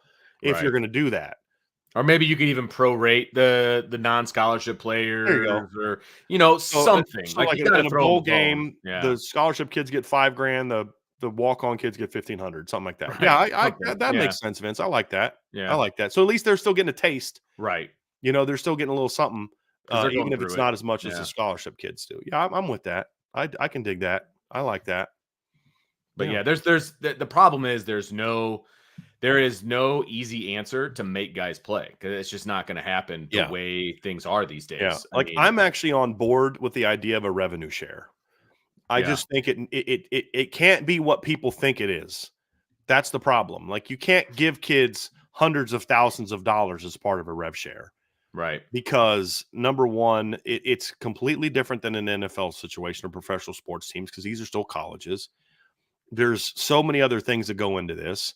And to your point, Vince, like you're talking about, let's say you have 100 kids on your team and you give every kid $100,000 to play, you know, and that's $10 million. Right. That you've got to pay and that's not even a lot of money. Right. You know what I mean? So it just like, to me, it's like give every kid, you know, $25,000 and that can be the baseline. That can be what, you know, $30,000. So like if you gave every kid $30,000, every scholarship kid $30,000, and you have 85 scholarships, that's a lot. That's $2.55 million. That's still a lot of money. Yes, it but is. Now every kid's guaranteed to walk out of college with having earned six figures of that stuff. And then now you get into things where, you know, you're selling jerseys, they should get a cut. If they go do something, there's plenty of ways for these kids to earn more money beyond that. But now we're getting to that's what NIL should be. Yes. You know, you have a kid come to a signing, you pay him to be at the signing. You sell a kid's jersey, and I think it's total crap that these schools are now cheaping out and just going, you know, the jersey in the store is just whatever year it is. You know, it's like, because that's how schools will be. It's 2024 next year, so we're going to number 24 jerseys, and we're not going to have anybody on the team being wearing number 24 because we don't have to pay them money. That's the bull crap of it. Yeah. You know, but say, look, you got to give kids, even if you want to do something like I've advocated before, where if you do jersey sales, then, and I would even do like a percentage of all the sales on game day. I'd take like, 5%, 1%, something small, and say you take all the money we make on game day, and then we take like a percentage of this your jersey sales and all this kind of stuff, and we're going to put it in accounts where we're going to then take care of any medical expenses you have for 3 years after you get done playing, or 5 years after you get done playing college sports. Because right now, when a kid's career is over, you're on your own, right? You have this shoulder injury that that happened in the last game that you played. Yeah, we'll pay for your surgery, but all the rehab and all that, you're not part of the program anymore. You're on your own. Now, for the kids going to the NFL, great. They're fine. They'll have NFL teams. But most of these kids aren't playing the NFL. So there's all types of things that we can do as leadership of this to say we're going to take care of these kids without turning it into, basically making them employees, which is just a dangerous direction to go. And it's all about people want to get like this whole thing. It's just about unions and lawyers wanting to get their piece of the pie. That's all this whole employee thing is all about. That's it. That's it. It's not about looking out for young people because, hey, guess what? When you're an employee, guess what? You can be fired. You can be cut, right? I mean, that's what an employee is. No, I don't want to go that route. But we also, if we don't go at least to some level of rev share and have some sort of player representation as part of that process, then we're going to end up with employees. And that's going to be an absolute disaster for college sports, in my opinion. An Agreed. absolute disaster. So, lawyers will make money. Agents are going to make a lot of money. And that's all. Unions are going to make money. That's all they care about. They don't care about the game. Because here's the thing. If you don't do this right, you end up hurting the game and you become what some of these other professional sports have turned into, which is, they're just, you're just not making the money you used to make because people aren't watching the way that they used to watch. People just stop caring. I mean, I've had people say, hey, I love you, what you guys do, but I'm not going to watch anymore because I just have given up on college sports. It's not fun for me anymore. You're going to get more and more and more of that. The further down this road you go, if you're not smart about it, because there needs to be we're looking out for the players. There does, but now it's so player focused now that it's just cheapening the game. It's ruining the game, and we're not helping young people. Just letting any kid they want transfer to just go get more money. What you can't do that in the NFL. If you sign a 4-year contract, which is what a scholarship is, you can't just leave after 2 years to go get a bigger payday somewhere else. You can't do that anywhere else other than now college football and college sports. It's absurd. It's absolutely absurd, and it's killing the game, and we're not teaching the lessons we need to be teaching these young people. We weren't doing a great job of it before, but again, we took a broken system and made it worse in a lot of ways. That's not progress. That's not pro player. It's not. Just like being pro parent isn't just let your kid do whatever the heck he wants, right? That's not good parenting. That's absentee parenting, right? And, that's what we've turned into. Son, your bedtime's 9 o'clock. No, I want it to be 11. All right, cool. Whatever you want. That's what we've done now as an entity of college sports. Whatever you want, we'll give it to you. We're not going to do any kind of leadership whatsoever, right? So, yeah, it's my rant for the day. It's been a long time since I've given a good rant, Vince. I enjoyed it. It's been a while. Irish English, will Ohio State be better or worse at quarterback next year? Wash. Yeah. I mean, it really is going to be determined by what's around that quarterback is really what it's going to come down to. It's do you build around Will Howard's unique skill set or do you try to fit Will Howard into what you do? That's the question. Like, honestly, if they build around his skill set, they could be better at quarterback next year. If they build around him because he can add a playmaking element that Kyle McCord didn't have. Right, with his legs and moving the pocket. But is Ryan Day capable of doing that? I don't know the answer to that.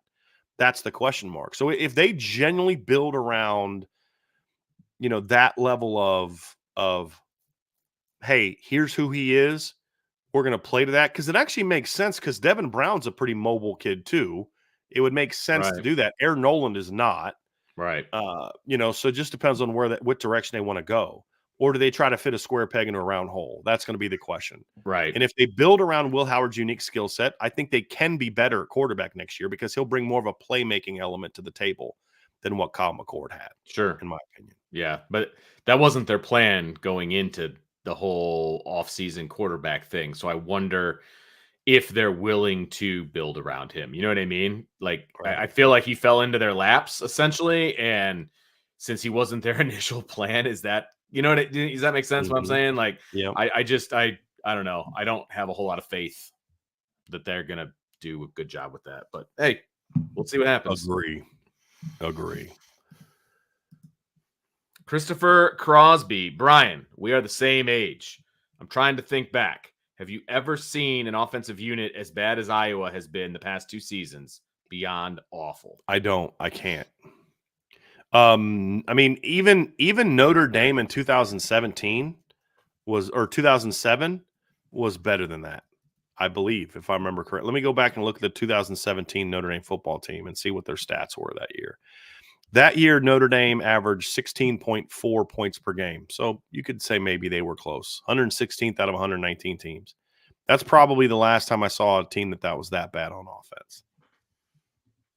But even then, that year they scored 28 points in a game, 44 points in a game, against Power 5 teams.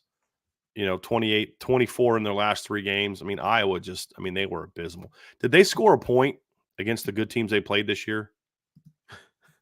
Let's see here. They got shut out by Penn State. On the bowl game. They got shut out by Michigan, and they got shut out by Tennessee. They didn't play Ohio State, right? I don't think so, no. I mean, the most points they scored in a game this year was 41 against Western Michigan. So they averaged 15.4 points per game. Oof. Which is Notre Dame's, as bad as Notre Dame was in 2007, they averaged 16.4. There you go. Yeah. Gosh, that was were they that bad in 07? Holy crap. Yeah. I mean, they lost 33-3 to Georgia Tech. They lost 38-0 to Michigan, 38-0 to USC. But again, they scored more. I mean, late in the year, they went 44, 24, 28, and 21 in their last 4 games. Okay. So, I mean, they scored 13 points in their first 3 games combined. They didn't get to 20 points until their win over UCLA, and a lot of that had to do with the defense. Yeah. True. But then after that, 14 against BC, 0 against USC. But then the last 4 games, like I said, they lost 46-44. That was 24-24 going into overtime. But still, they scored over 20 points in regulation of each of their last 4 games. Beat Duke 28-7, beat Stanford 21-14, lost to Air Force 41-24. So, I mean, whereas you look at Iowa, their last 9 games, they scored 20, 15, 10, 10, 22, 15, 13, 0, 0. They scored over 26 points once this entire year. It was against Western Michigan. They haven't scored in a month and a half. Right. Notre Dame scored over 26 points twice that year. Most teams call that an off season. Right. That's ridiculous. It's freaking ridiculous, Vince. No, I don't know that especially a team that has like a really good defense and special teams. Right. Exactly. Like Notre Dame just sucked everywhere in 2007. They were terrible on defense, terrible on special teams, terrible on offense. They were just terrible. Iowa had a great defense this year. Well, I don't know, great. Really good defense this year. They were great until Cooper DeJean got hurt. I would say that. But yeah, it's just really terrible. Man. Really terrible. T-Guns, which potential new rivalries do you think will come about? Are there any 2 schools that you would like to see a rivalry develop between? Mine is Michigan State and Southern Cal, the Trojan War. I dig that. Yeah, okay. I mean, the Trojans against the Spartans, right? I mean, that's an interesting one. Yeah, I could see something like that. I mean, look, I would love to see like Ohio State and USC kind of develop a little bit of a rivalry just because they're 2 powers. Yeah, I mean, that Michigan and Washington could maybe become one. They played in the 93 Rose Bowl, which is a phenomenal game. They play in the national title game against each other this year. They play each other next year. They played each other recently, I believe. Michigan and that was Colorado. That was Colorado. But actually, I think Michigan and Ohio and Michigan and Washington did play recently, like 2 years ago. Yeah, and I think it was the year that Washington was really bad, right? Wasn't it the year they were 4-8? And yes, no, it's 2021. Yeah, it was the year that they were really bad. The year before Kalen DeBoer got hired, and Michigan holds an 8-5 all-time lead. They've played 4 times in the Rose Bowl. It's tied 2-2 actually in the Rose Bowl. So yeah, I mean that'd be an interesting one because there is already some history there.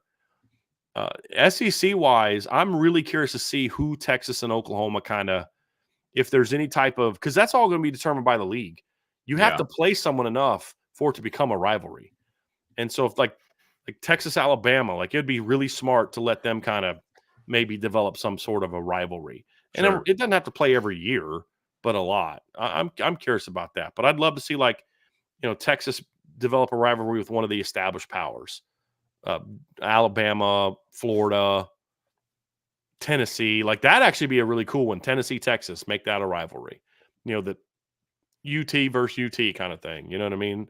Burnt orange versus whatever orange Tennessee has. Yeah. Right. Which orange do you like better? I mean, that'd be pretty cool, right? Yeah. Yeah. I mean, that'd be a good one. That'd be a really good one. I do like Tommy's. I do like Tommy's. That's a good one. I do like that one. Thinking outside the box a little bit. I like that. Yeah, because you're thinking, that'd be a real good one. I like that a lot, Tommy. Benjamin says, with the new strength coach, what things will you be looking for to show that the culture is changing in a good way at Notre Dame? I mean, just overall toughness. of the team? I mean, you're showing up every week. Are you mentally and physically ready to go every week? Are you able to meet every challenge? Are you a good fourth quarter team? Are you a good that's the November bigger one. team? That's a big Those one are too. all Those big are the two things. for me. Yeah. Yeah. And it's a little tough to quantify, obviously, outside of like wins and losses and just watching them play. But there was a noticeable difference when Matt Balis took over Yeah. in end of games and November. Oh, November was the biggest Do you one. remember, like, when we first started doing this and it was early in Brian Kelly's tenure, his Novembers were god awful. Like, he was terrible in November. His first one was actually really good. If you remember, the first November was really good. So you're thinking like, hey, this is a change, right? Because Okay. you remember 2010, they lost to Tulsa at the end of October. And then they had a bye week, and then they beat Utah 28-3, Army, and then they had their big win over USC, and then they beat Miami. And so you're thinking like, hey, this is going to be pretty good. And then the next year they won their first 3 in November as well, even though a couple of them were ugly, Wake and BC. But then they lost to Stanford, and then Is that when the so wheels fell off? Or no, they went undefeated in 2012 they went 2012. undefeated 2. Yeah. 13 they lost 2 out of their last 3 in November. Barely beat Navy that one year. 2014 they lost 4 games in November. They went 1-4 in the month of November. There we go. 2015 they lost the game. Stanford. They played. Even though they went 3-1 in November, they played like crap against Wake Forest. They were terrible against Boston College. Fell out of the top 4 in the playoff before they even lost because of how bad they played against Wake and BC, and then of course lost to Stanford. 2016, obviously November was a bad month. They went 1-3 in the month of November. Then 2017 they collapsed down the stretch in November, lost to Miami, lost to Stanford. 2018 they were good in November. If you remember, they had some good wins then. And then you get to 2019, they were good in November. But what happened around then? Right, those are the first few seasons of the Matt Balis era. Correct. Yeah. Right, Then they started to dominate. Right. 2020 they were good in November. 2021 they were good in November. Right, and that's when it started to change. But from basically 11, 13, 14, 15, 16, 17, even going into the first year of Matt Balis, November was still a problem. Yeah, and then it became this is when we're money. Right. You don't want to play us in November now. Correct. Yeah. The narrative totally changed. I just remember there being a Brian Kelly narrative in November that wasn't good. Well, even last year in Balis's last year with 1 year with Marcus Freeman, it was, they lost the game to USC, but USC was a much better team than they were. Sure. They were pretty competitive, but they were playing pretty good football, at least pretty physical football coming into that game. Right. And then of course went to the bowl game and did well. So, those are the things, but it's just about developing a mental toughness and a togetherness. That's what the weight room ultimately, from a culture standpoint, is about. Sure. It's about building mental and physical toughness and unity. Right. Because we're doing this together. You were right there with me this summer when we were sweating our butts off and we were in pain and we were covered in this and we were, you were by my side. I know that you're down for this because you had every chance to quit like that one guy did or like that other guy did. Right. But you didn't. You had my back. I had your back. We did this thing together. And it builds that unity in ways that you can't quantify, as far as like a metric. When you look at your team, you're like, this is a unified team. This is a tough team. This is a physically tough team. This is a mentally tough team. Yeah. And this is a unified football team. Those are 3 key ingredients that have to be true of Marcus Freeman's tenure. Yes. And I don't care if you're doing old school lifts or the modern sports sciences, those things still need to be part of what is being developed in the strength program. It can't be only up to the strength coach, but it's a big part of it. Right. Oh, we got a super chat here from AST12321. Thank you very, very much. What tier of quarterback do you expect Riley Leonard to be? Top 5, top 10, top 15? And are there any returning quarterbacks in college football that you would take hands down over Leonard if they were willing to come? Well, number one, he needs to be top 10 for sure and pushing for top 5. That's the expectation for me. Agreed. And, who would I take over him? Let me just look and see who's coming back this year. As I say, the coming back thing is the key. Yeah, because, most of the top quarterbacks are gone. Michael Penix is gone. Bo Nix is gone. Jaden Daniels is gone. Cameron Ward's gone. Caleb Williams is gone. Drake May is gone. Quinn Ewers would be one I'd want to have a conversation about. That would be one I'd That's want to have a fair. I conversation think he's really good. I do too. I think he went from overrated to underrated very much. Yes, and I think he also part of that, in my opinion, is his maturity level. I think has Yep. gotten a hell of a lot better over the last He's couple of grown years. up.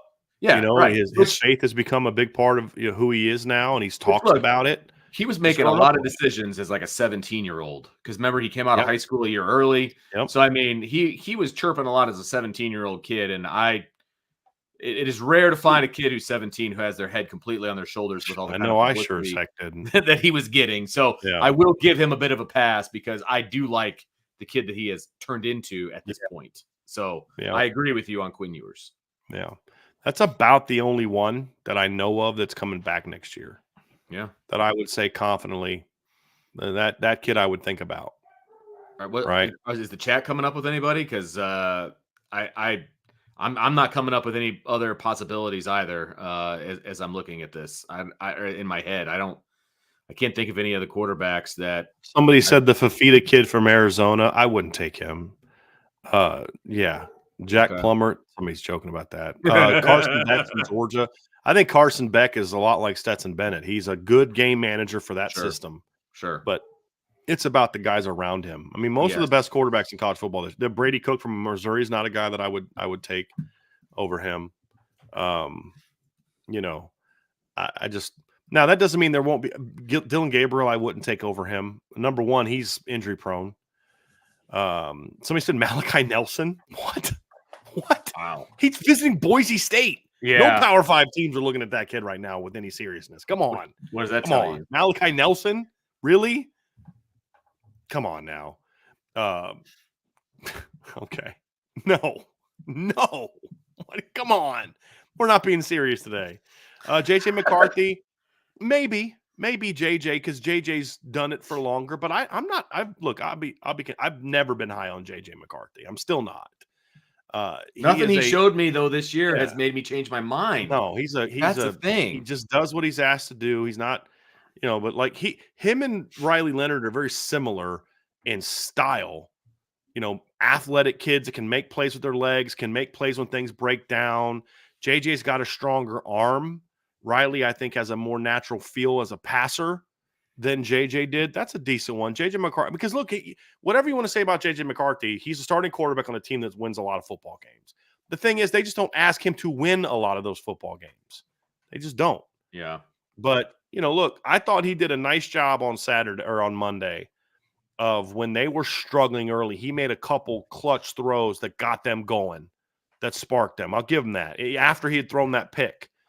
And, he made a couple plays late. But, he didn't make a lot of plays early. That was part of the problem. Well, I thought he did early to settle them down and get them the lead. And then it was a bunch of and then he made a couple plays late. But that's kind of who he is. Like, I mean, they literally beat Penn State on the road in a game where he did not attempt a single pass in the second half. I mean, if you think your quarterback is the best quarterback in college football and the history of college football, you don't go an entire half without having a throw football. It's not how you're calling the game. Right. I mean, come on, let's be honest. Yep. So no, I'm just not there yet for him. But he does have some physical tools. Jalen Milroe, absolutely not. Absolutely not. No. Jackson Dart from Ole Miss. He could get there. He's not there now. But I thought Jackson finished the season off pretty well. He'd be one I'd at least consider. I'd at least consider him. But I wouldn't take him over Riley Leonard right now. I don't. Definitely wouldn't take Jalen Milroe. I won't be shocked if Jalen Milroe's not the starter at Alabama by the end of next season. I won't be shocked at all. If Dylan Lonergan is that guy. Won't be shocked at all. Yep, agree. That's good thought, man. I like questions like that. But as far as your original question, he needs to be a top 10 quarterback, no doubt, and he needs to be pushing for top 5. Absolutely. Absolutely. That is the expectation when they bring him in. And I don't mean passing yards. I just mean impact. Right. That's where he needs to be. Lou Holtz, Thunder and Bolts with the super chat. Thank you very, very much. As a dad of 4 little ones, plugging into IB means everything in between the juggle of work and family. Thanks for all you do for the IB family. It is special. Praying for good health for you and all, and much success in 24. Hashtag IB equals TGS. I don't know. Does that mean the good stuff? Is that what that means? That works for me. I like it. I appreciate you, man. Very, Yeah, very I much. love that name. He's one of my he's top 5 of my names. Meme, whatever, Yep. Lou Holtz, Thunder and Bolts. Yep. Big fan of that. And 4 kids. God bless you. Yeah. I mean, I struggled with my 2 dogs. Like, stop barking, doing a show. They don't understand. Yeah. Did you see me yesterday? I was like, Sadie, stop Yeah, barking. I knew you were Yeah. yelling something. I wasn't Yeah. sure what you were yelling, but Yeah. yes, I Sadie had noticed. seen something. She was going off. And so I just was yelling her name to get her attention, and then she'll usually stop barking. That's But she great. didn't the first time. She's pretty fired up. Oh, that's funny. Yeah, it's pretty funny. Yeah. Aiden Benami, thank you very much for the super chat. Any feeling on Burgess tomorrow? Also, just me, or did our O-line look bigger than ever versus OSU? Championship game prediction. Everyone pray now till Monday for a Husky dub. Yeah, I would love to see Washington win that game. They definitely were bigger against Oregon State, but also they looked bigger because bigger than ever. I don't know about that. They had that 2017 line. It's pretty flipping massive. I mean, Mike McGlinchey was 6'8", 315. Quinn Nelson was 6'5", 340. Alex Bars was 6'6", like 325. When Tommy Kramer was in the game, he was 6'5", 315. Nick Martin was 6'4", 305. Little guy. Steve Elmer was like 315, 320. He was a big boy too when he was in on when you look at that 2015 O-line. But that 2017 O-line was pretty flipping massive. Yeah, this one was big at left tackle, but the other guys weren't like, I mean, Billy Shrouth is like 305, 310. Yeah. Ashton Craig's 305. Pat Coogan's like 305, 310. Tosh Baker's like 310, 315. And then Jagasaw at 330. The other reason they looked even bigger is because one thing we did say, Oregon State's not a real big defense. Right. That's the other reason they looked a little bigger. Andrew Chatfield's like 6'2", 225. 6'2", 285, 6'4", 290. Those were their D linemen. They didn't have some of the like if they were matched up against Texas and the Sweat kid who's like 350, Byron Murphy's 300 plus, they wouldn't have looked as big. Sure. In that instance as they did against. Like they looked really big against Ohio State as well. But that's because Ohio State's a smaller D line. They're smaller, quicker, especially up the middle.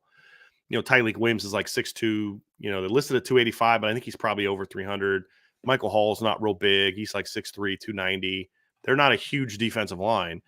So that factors into it as well. Sure. As far as any feeling on Burgess, we'll see how it plays out. It's Notre Dame, Michigan, Ohio State, I think are the 3 top contenders.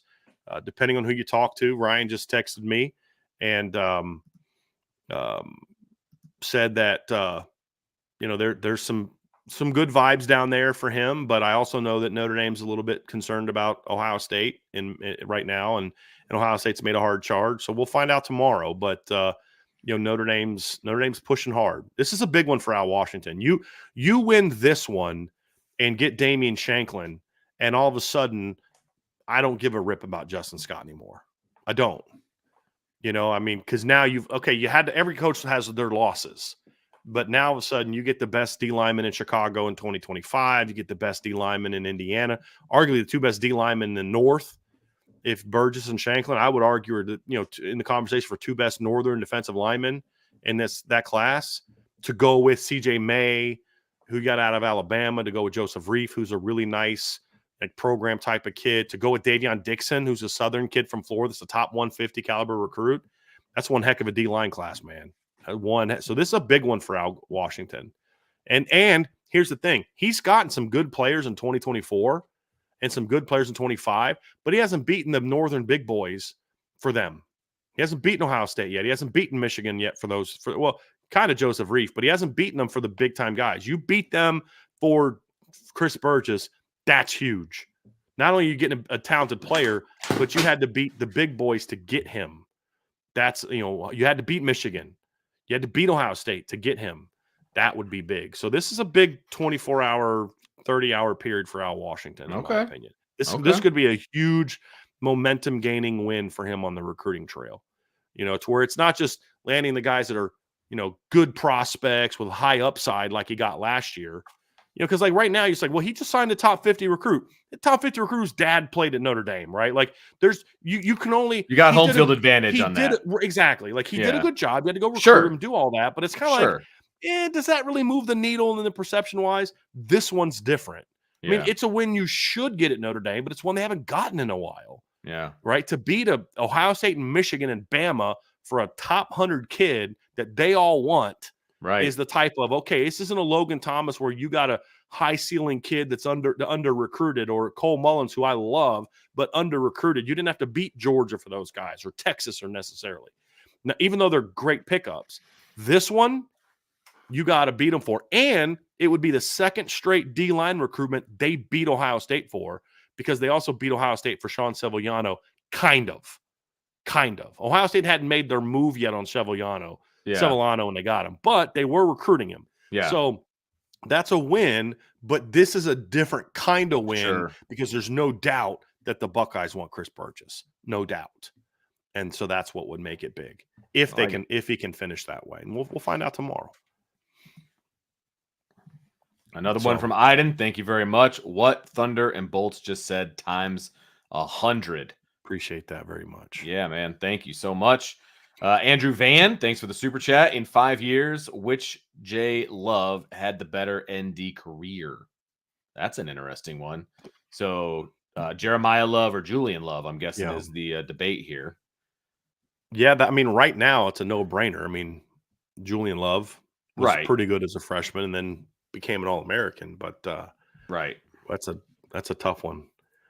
Look, Jeremiah Love's the more dynamic athlete. He's got a chance to be the better player. He's got a lot to prove. But I'm going to go with the known right now and say Julian Love, just because of the known. Sure. I need to see Jeremiah do it. Sure. But I absolutely, if Jeremiah Love is the player we think he can be, he will be that. Now, will it come with the same accolades that Julian had? I don't know. Because Julian was a consensus All-American his last year at Notre Dame.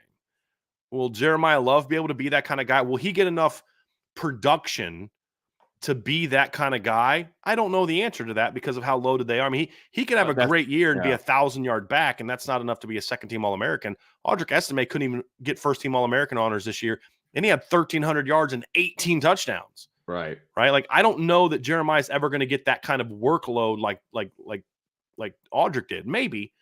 But the room is so loaded. But it's still maybe a situation where when you look at who's the better player, who would I rather have, it may be Jeremiah.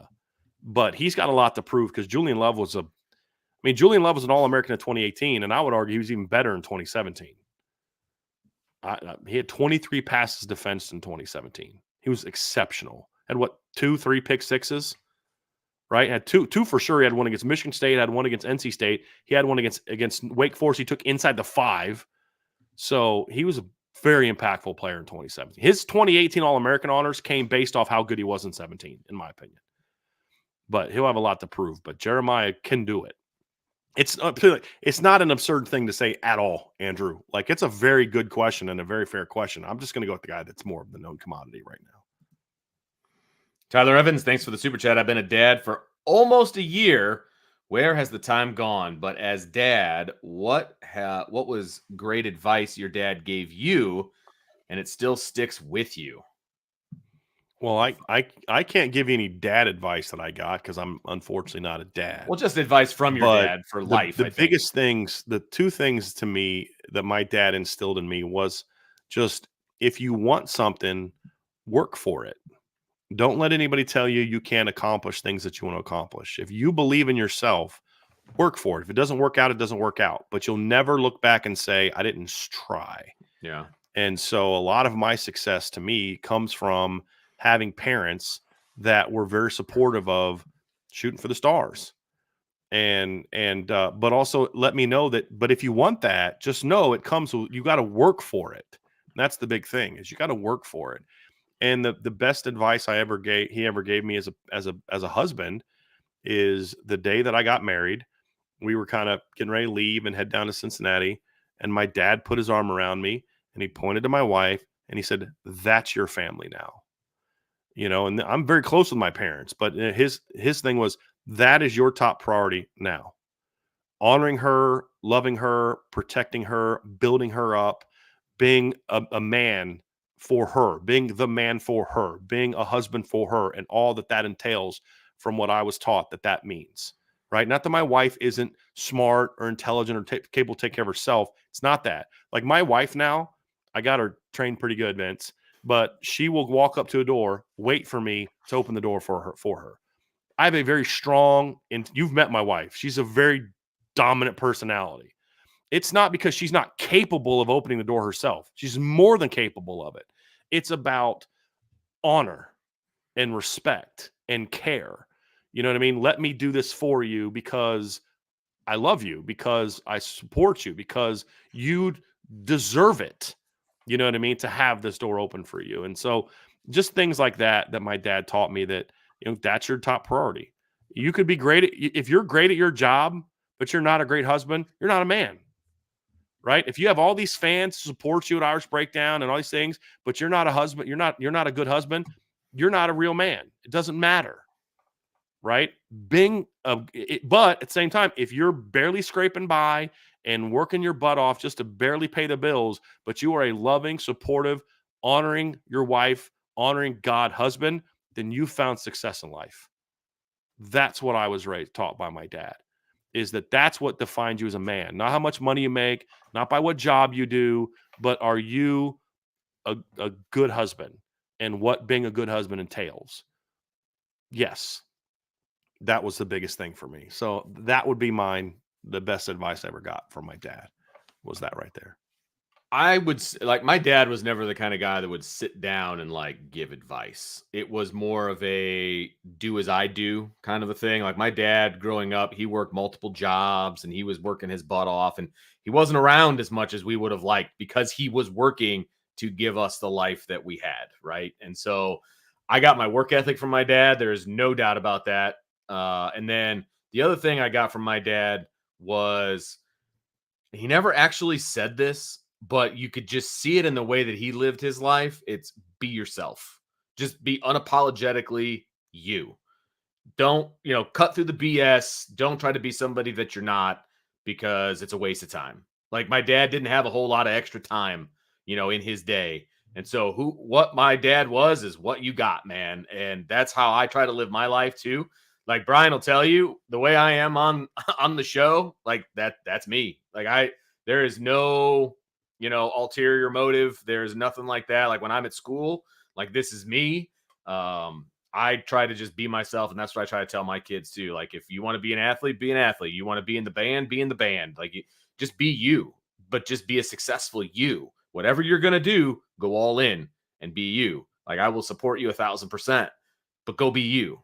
And I think that's important. I've seen too many dads, too many parents try to pigeonhole their kids to do stuff maybe that they didn't do, or try to live through their kid vicariously.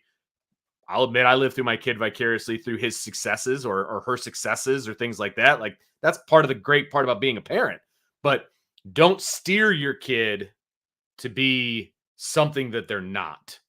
Go all in on something that they want to be, but don't steer them where they don't want to go. And that's a very difficult thing to do as a parent, or not to do as a parent. It is tough because you think that you know what is best for your kid. But if you push them too hard, if you try to move their rudder too hard, it's going to backfire. So you got to walk that fine line, and that's not easy. So just be yourself, allow your kids to be themselves as well. Because you can it's like with coaching, you can allow a kid to be himself and still make sure that you're teaching them the right things. Absolutely. Right. Because like you said, you have 5 kids, Vince. They're all going to have different. You have twins. They have different personalities. Oh yeah.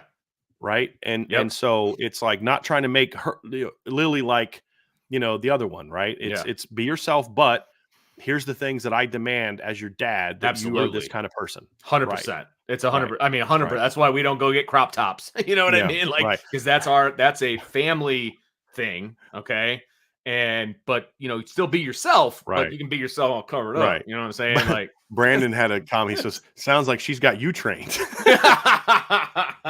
Well, I mean, it's okay though. But that was a thing for her. Like early in our marriage, it was like, it was a bone of contention, because she's like, I can open the door myself. And I said, I know, I wouldn't have married you if you weren't capable of opening a door for yourself. Right. Like your independence and your strength, your that's all. Those are all things that were attractive to me. Sure. I just was never attracted by like needy people. Right. Just like, I need you to do it. No, I don't want you to need me to do all those things. I want you to respect me because I do. Right. You know what I mean? And I do them Absolutely. because I care, not because I don't think you're capable of it. You know what I Right. mean? Yep. I grew up around strong women, but I grew up around strong women that were still, had men in their lives that did what I think a man is supposed to do. Not Right. this, the way that some people portray it. Oh, you just want your wife this. And I'm like, no, actually, she wants that more than I do. You know what I mean? But it's like I said, it's your job to honor, protect, cherish, Right. uplift, build up. But there's also support, right? Like if my wife works, she works because she wants to work, not because she has to. That to me, just how I was raised, is something that now, but that's not because my mom has worked my whole life. My mom and dad run their business together, but that's, it's what they choose to do. Sure. And so, but that's all part of it. And it's something I take a great pride in, is Oh, me like, too. look, It's one of the protect reasons those people that God Yeah, gave me, right? Like, I exactly. mean, whether it's my dogs or, and ask Angela about the pit bull I got in a fight with. Ask her about that one, Vince. Dead serious. Like, remember Brady? We had a pit bull attack Brady when we were living in Ohio. And so I'm fighting it, trying to keep it from going after Brady, punching in the face. And I mean, you know what I mean? But like, it's just instinct, like, Yeah. protect your family, Yeah, I'll have to tell you about the next door neighbor's family, and just this very tragic family. I'll have to tell you about that one later, Vince, off air. Yeah. But yeah. My last piece of advice I also got from my dad, though, is let your kids fail. Let them fail. You can learn more through failure than you can through success. I'm telling you, it sucks in the moment. It absolutely sucks in the moment. My kid missed a game-winning field goal in the playoffs. Yep. Now, there was a lot of things surrounding it, but it missed. Bottom line, it missed. And to watch him have to go through that and deal with that, but the way, like, I've never seen him work harder since that moment. Oh, he's been a until man now. possessed this offseason. Yeah. I still think it's messed up you made him walk home, though, after that game. That's still totally kidding. He didn't really do that. But you can learn more from your failures than you can from like, he found out who supported him after that game. I mean, head coach called the next morning to talk to him, which was huge. When you told me that, man, that made me respect the head coach a lot. Man, it's like, I told him, I was like, dude, you have no idea. Like, kid will never tell me and he'll never say it, but like, that made all the difference in the world. And that kid has worked his tail off since then. So I'm just saying, you can learn more from failures than you can from success. Period. Yep. Ben, let's see here. What young and incoming talent is on your watch list for spring and summer? Bro, that's going to be like 13 shows this spring and summer. Don't steal our quickly thunder. Off the top of my head, incoming talent. Obviously, I'm very much looking forward to the transfers. The two receivers, Bo Collins and Chris Mitchell, plus Riley Leonard. I'm really looking forward to seeing what they add to the receiver room and quarterback room. Because like, even if they don't play a ton and catch a ton of balls, it's because other guys stepped up to the challenge. You know what I mean? So like, if Bo Collins is not a starter and Deion Colsey is, it means Bo's presence finally got Deion to kind of get to where he needed to get to. Yeah. Same thing with Chris Mitchell.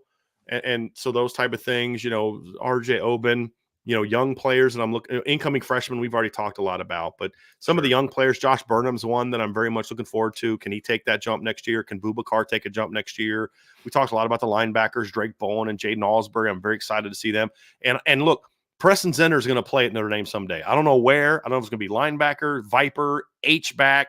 I don't know, but that kid's just going to be too hard to keep off the field. I just have, I'm very much looking forward to seeing how he develops as a player. Micah Bell, I'm really looking forward to seeing how he kind of develops as a player with a year of Mike Mickens under his belt. Obviously Christian Gray, Adon Schuler's a guy that I'm really excited to see this offseason. He's another one. So they're, and then of course all the young linemen, just the big, massive, really talented young linemen. Like when do they become, from not just Billy Schraus class, but he's part of it, but then also the younger Jagasol, Absher, Pendleton, Joe Otting, Ashton Craig, Billy Schrouth, Gerby Lambert, Styles Prescott. Like, I'm just seeing how those kids develop over the next couple of years, but more so for just this upcoming year, it's, can Jagasol take that jump? Can Billy Schrouth take that jump? Can Ashton Craig take that jump? Yeah. Those are all. And then, of course, the Jeremiah Love, Jadarian Price, the guys that are already playing, what kind of jumps do they have? Because, man, I'm telling you, Vince, I'm just excited about what this team can be. Oh, There's absolutely. so much talent. It's just they're going to be young, though, right? That's going to be the challenge. They are. They're going to be super talented, but they're going to make young kid mistakes. And so you have to weigh those mistakes, versus what they bring from an upside standpoint. And that's why, I'm very, very, very, very excited about 24, but then 25 is also like, very excited about that year too. Yep. No. This is one of the weirdest questions we've gotten in a long time, but I'm going to bring it up anyway. Why not? Irish English says, was it or was it not Ryan's burner account that suggested on the board that we have a show devoted to which IB employee was most attractive? Yeah. Ooh. I do not remember that question on the board, and I don't think it's appropriate for us to have that show because I don't want to hear everyone talking about how attractive I am because I'm winning that battle. We are not an attractive group of people. I'll just leave it at that, okay? And I'm okay with it. It's definitely not Ryan because you have to be able to actually grow a beard to be considered attractive as a man. You don't have to have one, but you have to be able to grow one. I'm totally kidding. We're not having that conversation. But the answer is me. I mean, that's clearly me. There's some people who listen to this that probably think I'm serious, and I'm not even kind of being serious. But that's an interesting question. That's a very interesting question. USMA, I love this response. Of course, Brian, that show would be so boring. Yes, agree. Vince, the Italian stallion. Love it. Hey, let's put it this way. There's my wife, there's a reason I proposed to her while we were still in college, okay? Because I knew that the coverage was outkicked in a massive way. So the second that I thought Angela might say yes, I was like, yep, exactly. I'm locking this one into a long-term contract. There's no doubt about that before she comes to her senses. 100%. Yeah, There's no doubt about that. Yeah. We are. I mean, I've seen Sean Davis's wife. I've seen Ryan's wife and your wife. I've never met Sean Steyer's wife. But I'll just say this. I know for a fact that all the dudes at IB have game.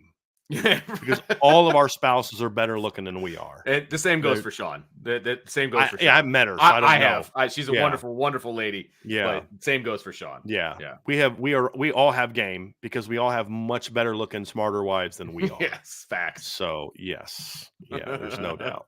No doubt. So great. Christopher Crosby, do you think the new OC will put a stop to the constant substitutions on offense? They make no sense and give the opposing defense a chance to substitute as well and match personnel. I sure hope so. Look, substituting is good. Substituting within series is good. They went way too far with it. Way overboard. Yes, agreed. Like way too far with it. Yes. Like it's one thing, like they were substituting between personnel groups. They would substitute new guys in 12 personnel and still stay in 12 personnel. Right. You know, it's like, what are we doing here? Yeah, agreed. It threw off what I felt like the offensive rhythm too a lot. Mm-hmm. You know, it just did. And we talked about, I think it was you and I that talked about it yesterday. It would have been Tuesday because we were talking about the offense. You know, we talked about Sam Hartman, right? And getting his familiarity with the receivers and the comfortability and all that. And when you're changing personnel as much as Notre Dame did last year, that doesn't help. Yeah. That doesn't help. I want to see 5, 6 receivers play. I want to see 3 tight ends play. I want to see 3 backs play, but there's a way to do it, a right and a wrong way to do it. And I don't know that they did it the right way this year. Agreed. I really don't. Brandon just said, but Vince, we just talked about how well you're aging. We did. It's a good point. It's a very good point. So well. Christopher says, who wins the Natty? Please say UW.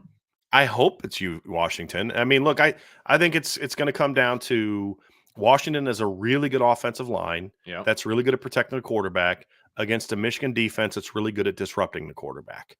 Right? Not so much a lot of sacks. They didn't have a ton of sacks this year, but they're very good at disruptions, like we talked about with Notre Dame yesterday. Washington's a great receiving core. Michigan's got a pretty good secondary. I think in that matchup, the secondary is not as good as the Washington receivers, but we'll see. And then you've got a Michigan offense that's kind of struggled. And I was explaining this to my buddies, like, do you think Washington's defense can stop Michigan? And I'm like, well, yeah. And he's like, what makes you think that? It's because Michigan's offense has not been that good. I'm not saying they're going to hold them to 3 points, but I mean, I mean, have you watched Michigan the last month and a half? I mean, Michigan has not had 400 yards in a game since November 4th against Purdue. Their highest yardage output was 351 against Bama. He's like, yeah, but they run the ball really well. I was like, no, they don't. You're still living in the past that Michigan is who they were the previous 2 years. They only averaged 159 yards a game this year rushing. Yeah, it's not great. I mean, Blake Corum averaged 4.7 yards a carry. Donovan Edwards is a 3.5. So have they played any good rushing teams? I was like, tell me you haven't watched Washington without telling me I haven't watched Washington. Watch Washington. I'm like Oregon twice, Utah. So, there's definitely to me it's going to be a good game. Michigan can win this game. Sure. They can. Sure they can. Washington can win this game. I think Washington's the better team, and I felt that way all year. Well, I think I'm not sure where to put this number, but initially my first gut was first team to 30 is going to win this game. Like, that's my first gut. That's my first gut reaction to that. Could it be Michigan with some turnovers and some things of that nature? Sure. Or could it be Washington's offense just having a day? Yeah, it could be. I just feel like first team to 30 wins the game. I don't think it's going to be a super high scoring game, but I think Washington can get to 30 first, and I think that they can win this game. That's my gut reaction to this matchup. I dig it. The history expert hypothetical. It's January 2023. Notre Dame goes after and hires Mike Denbrock as the new offensive coordinator. What is Notre Dame's final record? I think Notre Dame goes, I'm going to say 11-1. But to say 12-1 because of the bowl game, I suppose. 12-1, beating Ohio State and Clemson, but still losing to Louisville. I actually think in that scenario, the team Notre Dame would have gone. If Notre Dame went 11-1 in that scenario, I think the loss would have been a Duke, not Ohio State or Louisville, just because I think the dynamic of the team would have been different. I mean, okay, 11-1. That's fine. There's just so many things that would factor into that. Do guys stay healthy? Sure. If Mike Denbrock's hired in January, do they go after Sam Hartman? Do they go after somebody else? There's just so many so many questions I don't have answers for. Do I think Notre Dame would have been better on offense this year with Mike Denbrock? Sure, I do. And that's no shot at Jared Parker. Vince, I'm higher on Jared Parker than most, but Mike Denbrock's an established coach. Sure. Would Mike Denbrock have brought as much excitement? I'll just say this. I don't know what their record would have been this year. I'm actually glad it didn't play out the way that it did. Because you all know how high I am on Mike Denbrock. Vince, how long have we praised Mike Denbrock on this show and defended the job he did in 2015? Say, hey, look, they were good enough to compete for a championship in 2015 on offense. And one of the things I used to crush Brian Kelly for was taking some of that authority away from Mike Denbrock and giving more of it to Mike Sanford.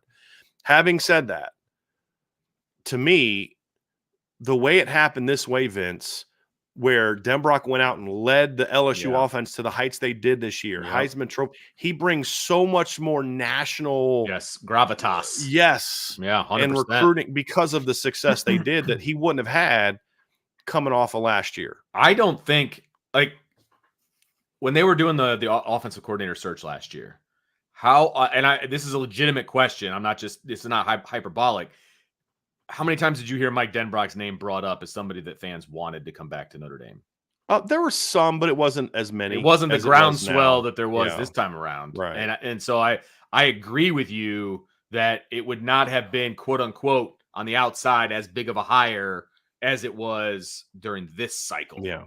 You know what I mean? I mean, the offense that he put together this year and having the Heisman Trophy winner and, all of that, that upped his stock, I guess, is the best way to put it. I still think Mike Denbrock is Mike Denbrock. I mean, I still think he probably would have done a fantastic job. Our job. Opinions of Mike Denbrock did not change this year. No. It was like, we've seen him put pretty darn good offenses on the field before, and he had pretty good talent this year, man. Elite receiving core, a heck of a quarterback, a really good offensive line. I mean, yeah.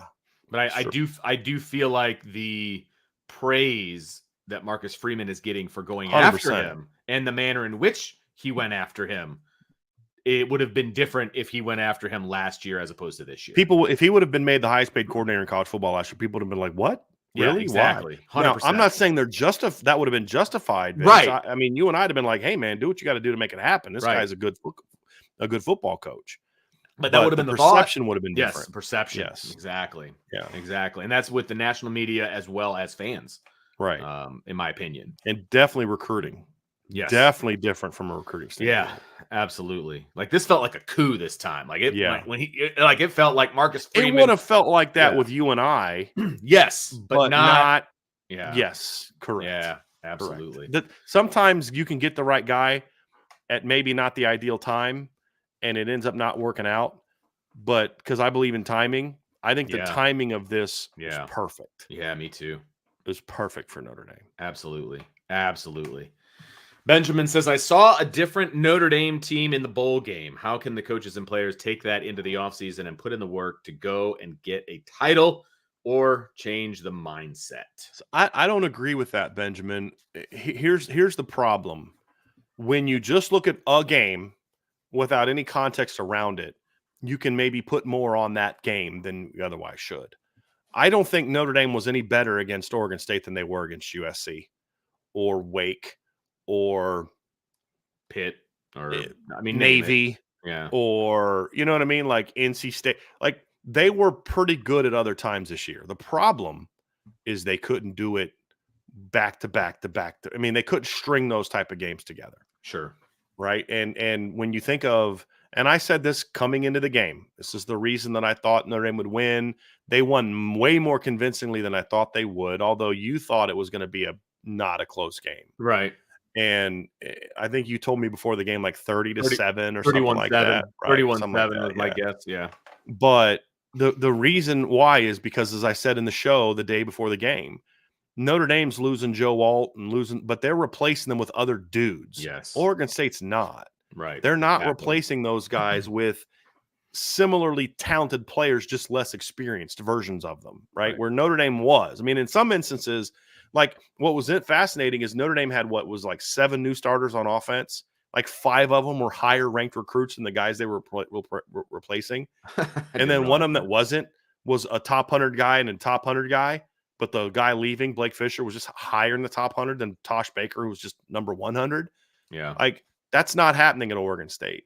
So we need to not make too much of this game, because what this game does not tell us is that Notre Dame can string together those type of performances. That's the key. Now, that doesn't mean they can't build on the bowl game and the way the season ended, Vince. But you've got to build on it. It doesn't, like, I don't think it was a different team. They played an inferior opponent who was missing the vast majority of their best players. Yes, sure. And that does, again, I'm not trying to poo-poo the win at all. But again, you don't hold Oregon State to 2 yards rushing if their 3 starting offensive linemen played and Damien Martinez plays. Right. Just don't. That doesn't mean they would have run all over you. It just means you wouldn't have held them to 2. Right? I mean, that just that it's okay to say that and still say, but I still think the way Notre Dame played, they would have won much more. They would have won convincingly. It just wouldn't have been 40-8. Maybe it would have been 31-17. Just a very good win over the number 19 team in the country if they were at full strength. Right. So, but again, it doesn't answer the biggest question about this team is, can they do it consistently? Can they do it on the biggest stages? And with all due respect, the Sun Bowl against a lot of their roster not playing Oregon State team is not the same stage as Ohio State or even Louisville or USC or Clemson. Right. And that's still the unanswered question. So now the preparation, the focus, the mindset that went into how they looked in that game, build on that. But we saw that against USC a week after seeing a team that wanted no business wanted no part of being on the field against Louisville. A week later, that's an inspired football team that wanted to whoop USC's butt. Why such a change in a matter of a week? That's the thing that Marcus Freeman's got to figure out. And I think he will. And I think that's part of the reason that they're bringing in some new blood, because they know that there's still a mindset change that has to happen in this program.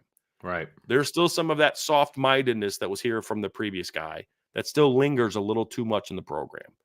And some of that needs to be processed out. Just does. Can he fix that? We'll find out.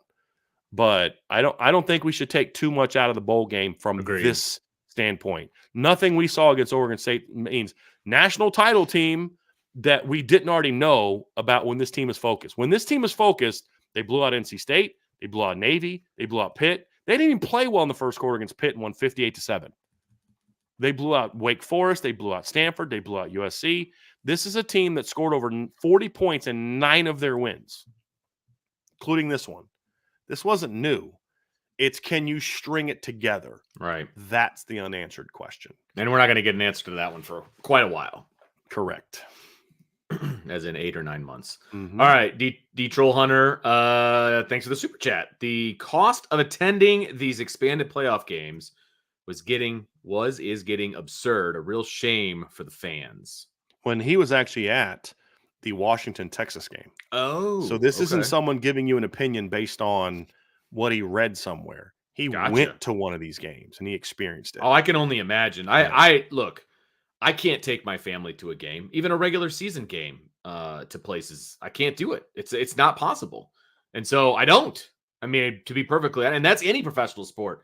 If I'm being honest with you, the teams I follow, the tickets are outrageous. Cubs, Bears, Notre Dame. There's no possible way to do that.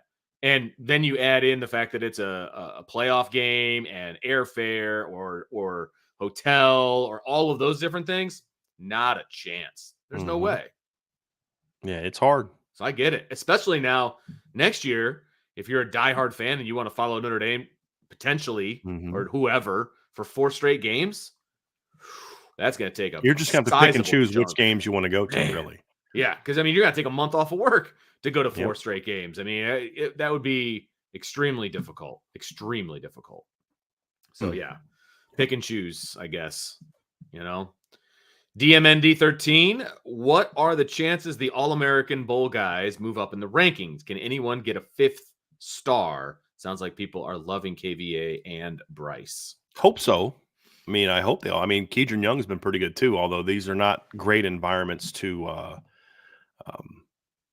for a running back necessarily to thrive in. But yeah, I've heard they've all done well. I would like to see those 2 guys get more 5th star rankings. That'd be nice. When do they do the final rankings for 24? Over the next month, once all the All-Star games are done. Gotcha. Okay. Yeah. Yep. Aiden Reagan, what are the biggest improvements coaching-wise you guys are looking for in 2024? It's a good question, Aiden. I like this one. Offensively, I want to see more toughness up front. Not that they weren't, but I just want to see them be a little bit more butt kickers up front.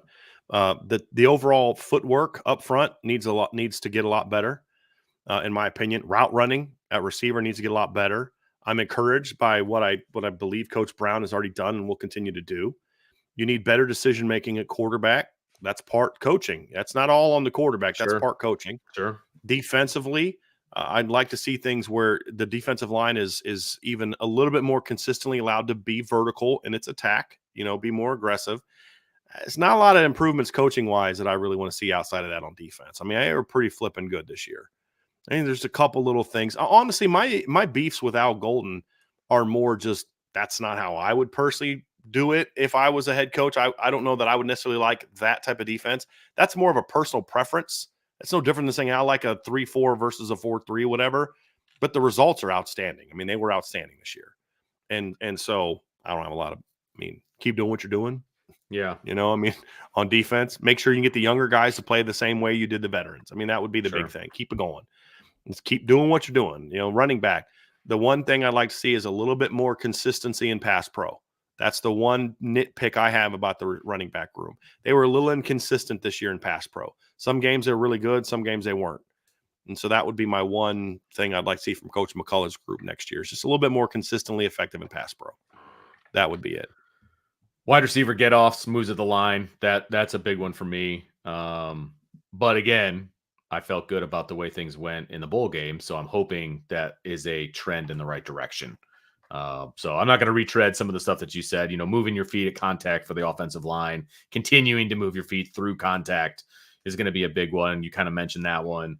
I thought the linebackers did a much better job of not taking on blocks this season.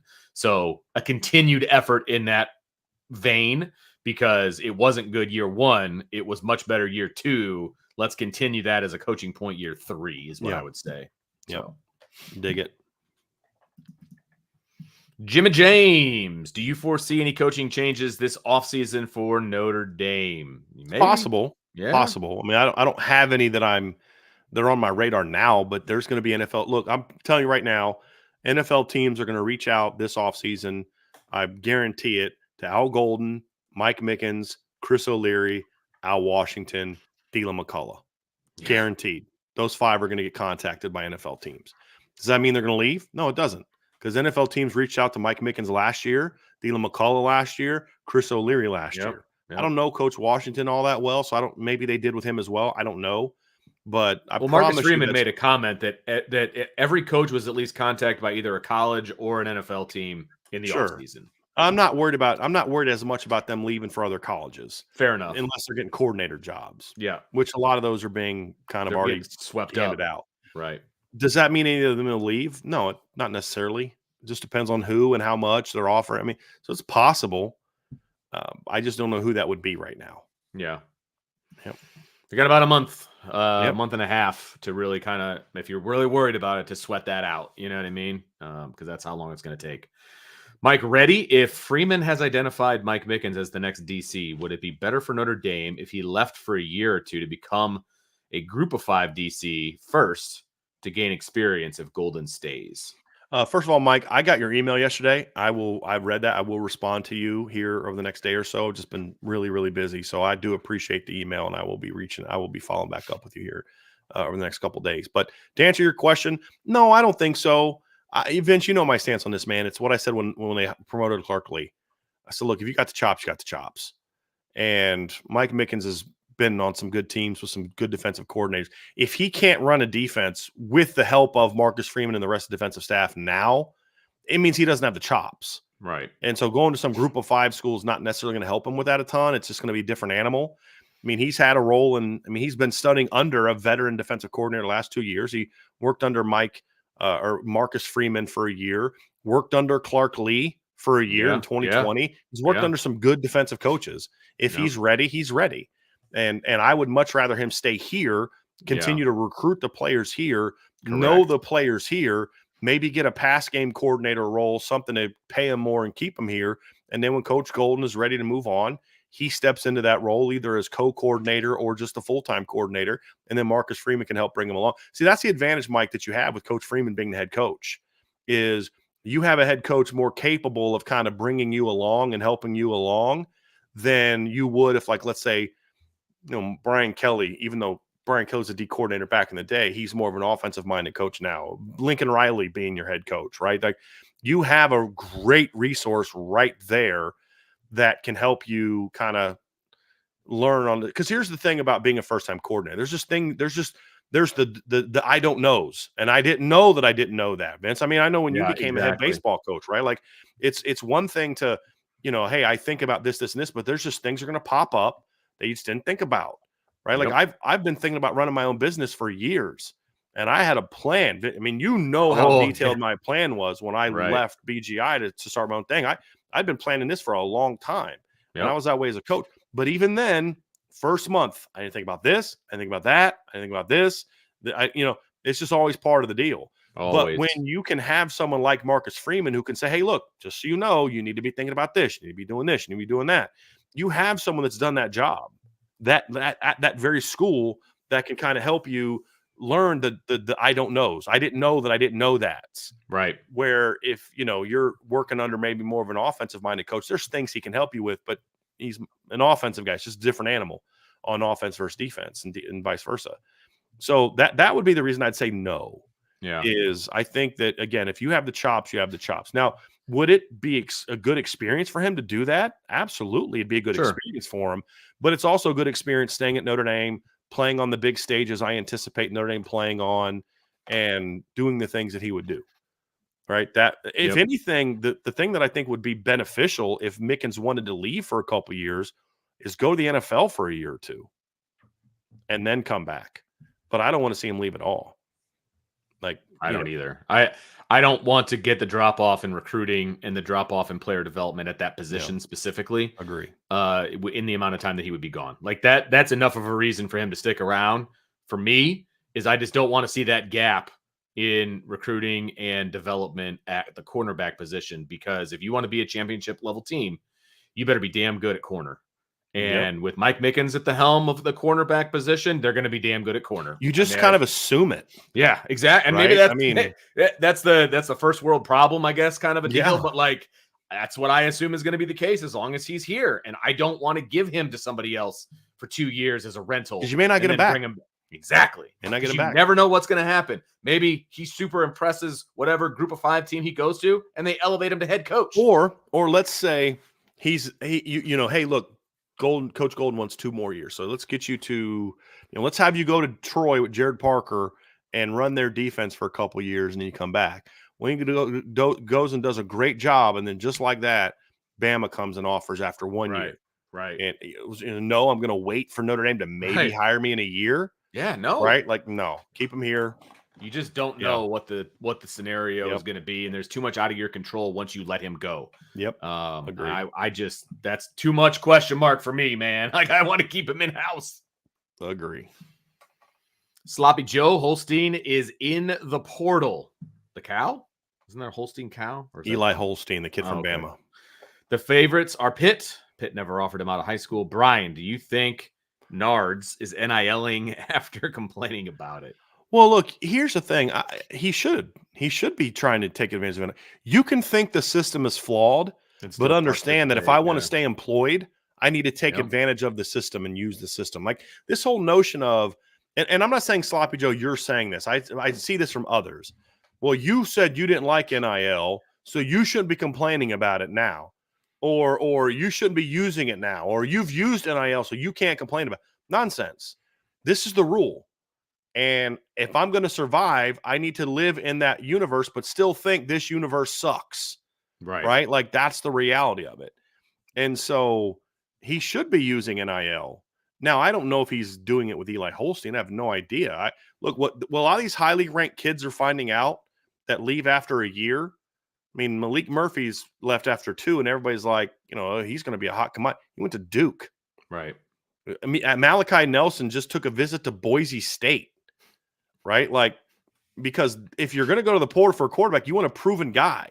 Right. Now, for a team like Pitt, it's smart to go after one of these guys that maybe isn't as hot of a commodity now as he was a year ago when he was a 5-star recruit and all. First of all, Eli Holstein should have never been a 5-star recruiter, top 100 recruit. He was very overrated. But he's got some tools, and for a place like Pitt, you take a chance on a guy like that because you're not going to get a kid with that kind of arm strength at Pitt outside of this scenario. Right? Maybe he pans out and he's a good player, and maybe he doesn't, but take a chance on a guy like this. If they have to buy him, whatever. It's not like there's a salary cap. And here's the thing. If you as long as you have the resources to give these kids these money, you don't have to worry as much about, well, the kid didn't pan out or we've locked up this amount of dollars so the kid is not good. It's not like the NFL where you have a salary cap. You give Russell Wilson a bunch of money, you're kind of screwed because you don't have the money to give other players. That's not how it works in NIL. So they should get involved in it. But that if he's doing it now, still keep complaining about it. Right. Still keep complaining. Absolutely. And he should be. It's still a broken, it's still a broken system the way that we're using it. I'm a big NIL supporter, big supporter. But the way we're doing it now, we're just paying kids to come here. That's not what it was meant to be, in my opinion. That's not how it should be. And the tampering that's going on, that was his biggest issue. It wasn't NIL. Yeah. It was the tampering. Like Jordan Addison was basically recruited to go to USC while he was still playing for Pitt. Oh, yeah. Way before. Like that's it was wrong. And everybody knew it. Right. Everybody knew where he was headed before he even jumped in the portal. Right. Like the season was still going on, I believe. Right. Carmel Humphrey, Avery Johnson, KSU versus Jason Bean, KU is going to be a fun battle to watch next year. Jason Bean might be playing wide receiver next year because I still believe Jalen Daniels is still the anticipated starting quarterback for Kansas next year. I don't believe he's transferring, and I don't believe he is going to the NFL. Where's our resident KU fan? Yes. He's getting ready for the 5:00 show tonight. By the way, a reminder that there is the 5:00 show tonight. That's right. But I believe Jalen Daniels is still their starter if he's healthy, because they were already starting to process Jason Bean out to receiver in when Jalen got hurt. So that'll be. I think that kid could play in the NFL at a receiver. He's a very athletic. He's not a natural quarterback. I mean, even the bowl game, he threw for all those yards, 6 touchdowns. He still threw 3 picks. It's just you get him and Jalen on the field together, that can be dynamic. Yeah, you get some dynamic parts of that. Yeah, and that's why I say coaching matters. You don't do what Kansas has done under Lance Leopold just because you got better Jimmies and Joes. It's not how it happened. Hey, we talked about it last night. We brought up a way too early top 25. Mm-hmm. Kansas checked in at number 25. Brian. Yeah. Should. So, yeah. Whose top 25 was it? Bleacher Report, I think. You know, it was just it's you guys fodder really to talk heard about. For subjects last night. It was man, I was writing the questions. So yeah. But no, it was fodder to talk about. Why don't you do Deadspin next? We'll talk about something that Deadspin reported. Wow. In all seriousness, though, they just went 9-4. Yeah. You know what I mean? Like, I think they went 6-7 the year before, right? Started off really well, collapsed at the end, but had a lot of competitive games. This year, they started to learn to win some of those games. Right. And lost 4 games, lost to Oklahoma State by a touchdown, lost to Texas Tech by 3, lost to Kansas State by 4. Like, they had some games they flat out could have won. So that's a good football team. I love the job Lance Leopold is doing there, man. Iden, when will Landon, SC coach, start working with the team? As soon as they get back from winter break. Landau, right? Yeah. Yep. Yeah. As soon as they get back from winter break. Yeah, which would be soon, I think. This next week, yeah. Pretty sure it's next week or two. Yeah. Yep. Dylan McCullough. Oh, Daya McCullough, which is Dylan McCullough's son, is in the transfer portal. Second youngest, right? Because they have the 3 that are older, and then they got the really young son. Okay, right? I know that one was at St. Joe High School. He was a senior last year. That's Daya. Is that who that was? Yeah, okay. And then they have another son who might be still in elementary school. Oh, okay. Like really young son. So that's the Gotcha. 4. Okay. And then Deland is the one that's at Oklahoma now, and then there was the oldest one. So,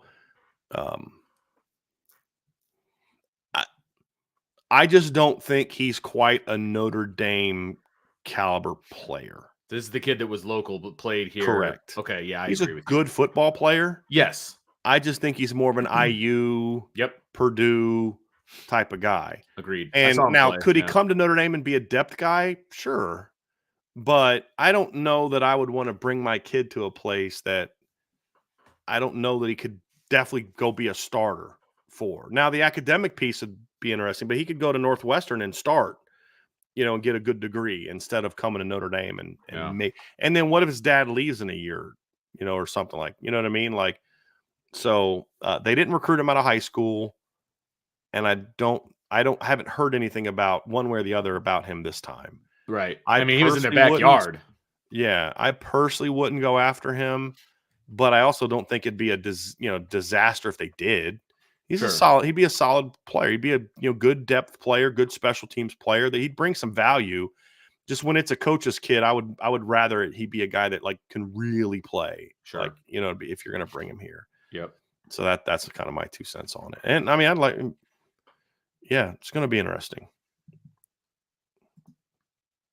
Iden with another question. One thing I think missing in our offense is a little tempo. I feel like we never do it, and many times we let the D read us better. Not saying run and gun, but at least some tempo when we're rolling. Well, I mean, Ryan and I have talked about this, Vince. You know my stance. You and I agree on this. You need to be able to mix up tempos. Yeah, like you do. You need to be able to mix up tempos in games. This is the reality. I don't think you can go slow all the time. And if you're going to go slow, you need to move more. That's my belief. You need to move more. And so, I mean, I'm also not someone who wants to go 100 miles an hour. Right. Just be able to mix up your tempos. And that was one of my issues with Coach Denbrock. And I didn't have many. And when he was here last time, is they didn't go fast enough for a team that didn't have a lot of formational flexibility. Having said that, when you break down a Cincinnati and LSU film, you see a lot more formational versatility than you saw in 14, 15, and 16 in Notre Dame. They'll mix up 12 and 11 and just do a lot more things that you're like, okay, now I dig that, right? Like, so maybe that was a Brian Kelly thing because it was true before and after Mike Denbrock was the OC as well. So it could have been that. But yeah, if you're going to go slower, you need to move more. You need to do more. I mean, and that's partly why you do different personnel groupings and all that kind of stuff, because you don't care if teams can match personnel with you. You don't care because you're not going fast. And so that would be my 2 cents on that one, Vince. Cool. Yeah, no, I agree. I'm a big fan of varying, because there are times when tempo is very effective, but there are also times when slowing it down is very effective. I would like to be, multiple. If we're talking tempo, I want to be multiple in my tempo. I think that's when you can be most effective, for sure. Because if you're tempo all the time, defenses can combat that. If you're not tempo all the time, defenses can combat that. Throw a little something extra at them, and then it gives the defense something even extra. Yeah. There's strengths and limitations to everything you do. Absolutely. You just have to make sure you're doing as much as you can to limit the to be better prepared to handle some of those limitations and to fend off against some of those limitations. That's the big key. Right. Brandon Plensner, what 24 players, no matter the school, are you looking forward to watching in the All-American game? I'll be honest with you, Brandon. I just don't really care a whole lot about this game. I don't. I mean, it just my excitement for these games has gotten less and less and less over the years. Just like it's good to be at the practices and see all that stuff, but it's just like I don't. Yeah. And I've had so much on my plate lately, I haven't even been able to look at the entire rosters. I'm like, hey, I'm paying somebody to go down there and cover it. He needs to know who's down. That's his job. Right? Like, that's what he needs to do. I'm not worried about it. Have you set aside time to watch that game? I'll record it. And if, I may watch it, but I'll record it because I want to watch the Notre Dame kids. Like, I am very excited to see the Notre Dame kids playing the game. Gotcha. But as far as non-Notre Dame kids, I just don't care as much as I used to. Like, man, I can name you the entire roster and just. Yeah, I know you could.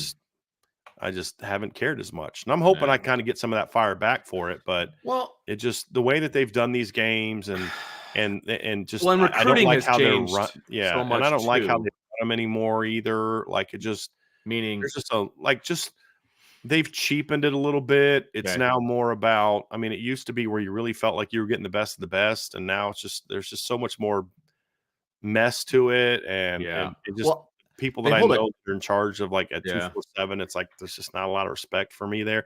Not the Notre Dame people, I love those guys, but like talking about the national people. Yeah, and they hold a combine down there at the same time, which is 100% money grab.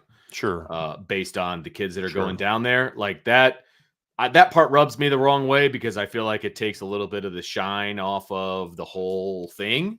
You know what I mean? Like that, it's 100% money grab. Like there are kids that don't play in the NIC, which is the local conference here in town, that are quote unquote getting invited to the combine down there. Like, come on, man. You know what I mean? I don't know. I guess I feel I don't like the disingenuousness of some of the recruiting that happens with some of these things when it's really just all about the dollars. Like I liked the way that Under Armour did it with the ESPN game, is they would bring it was like called like the Future 50. Yeah, that's much more like.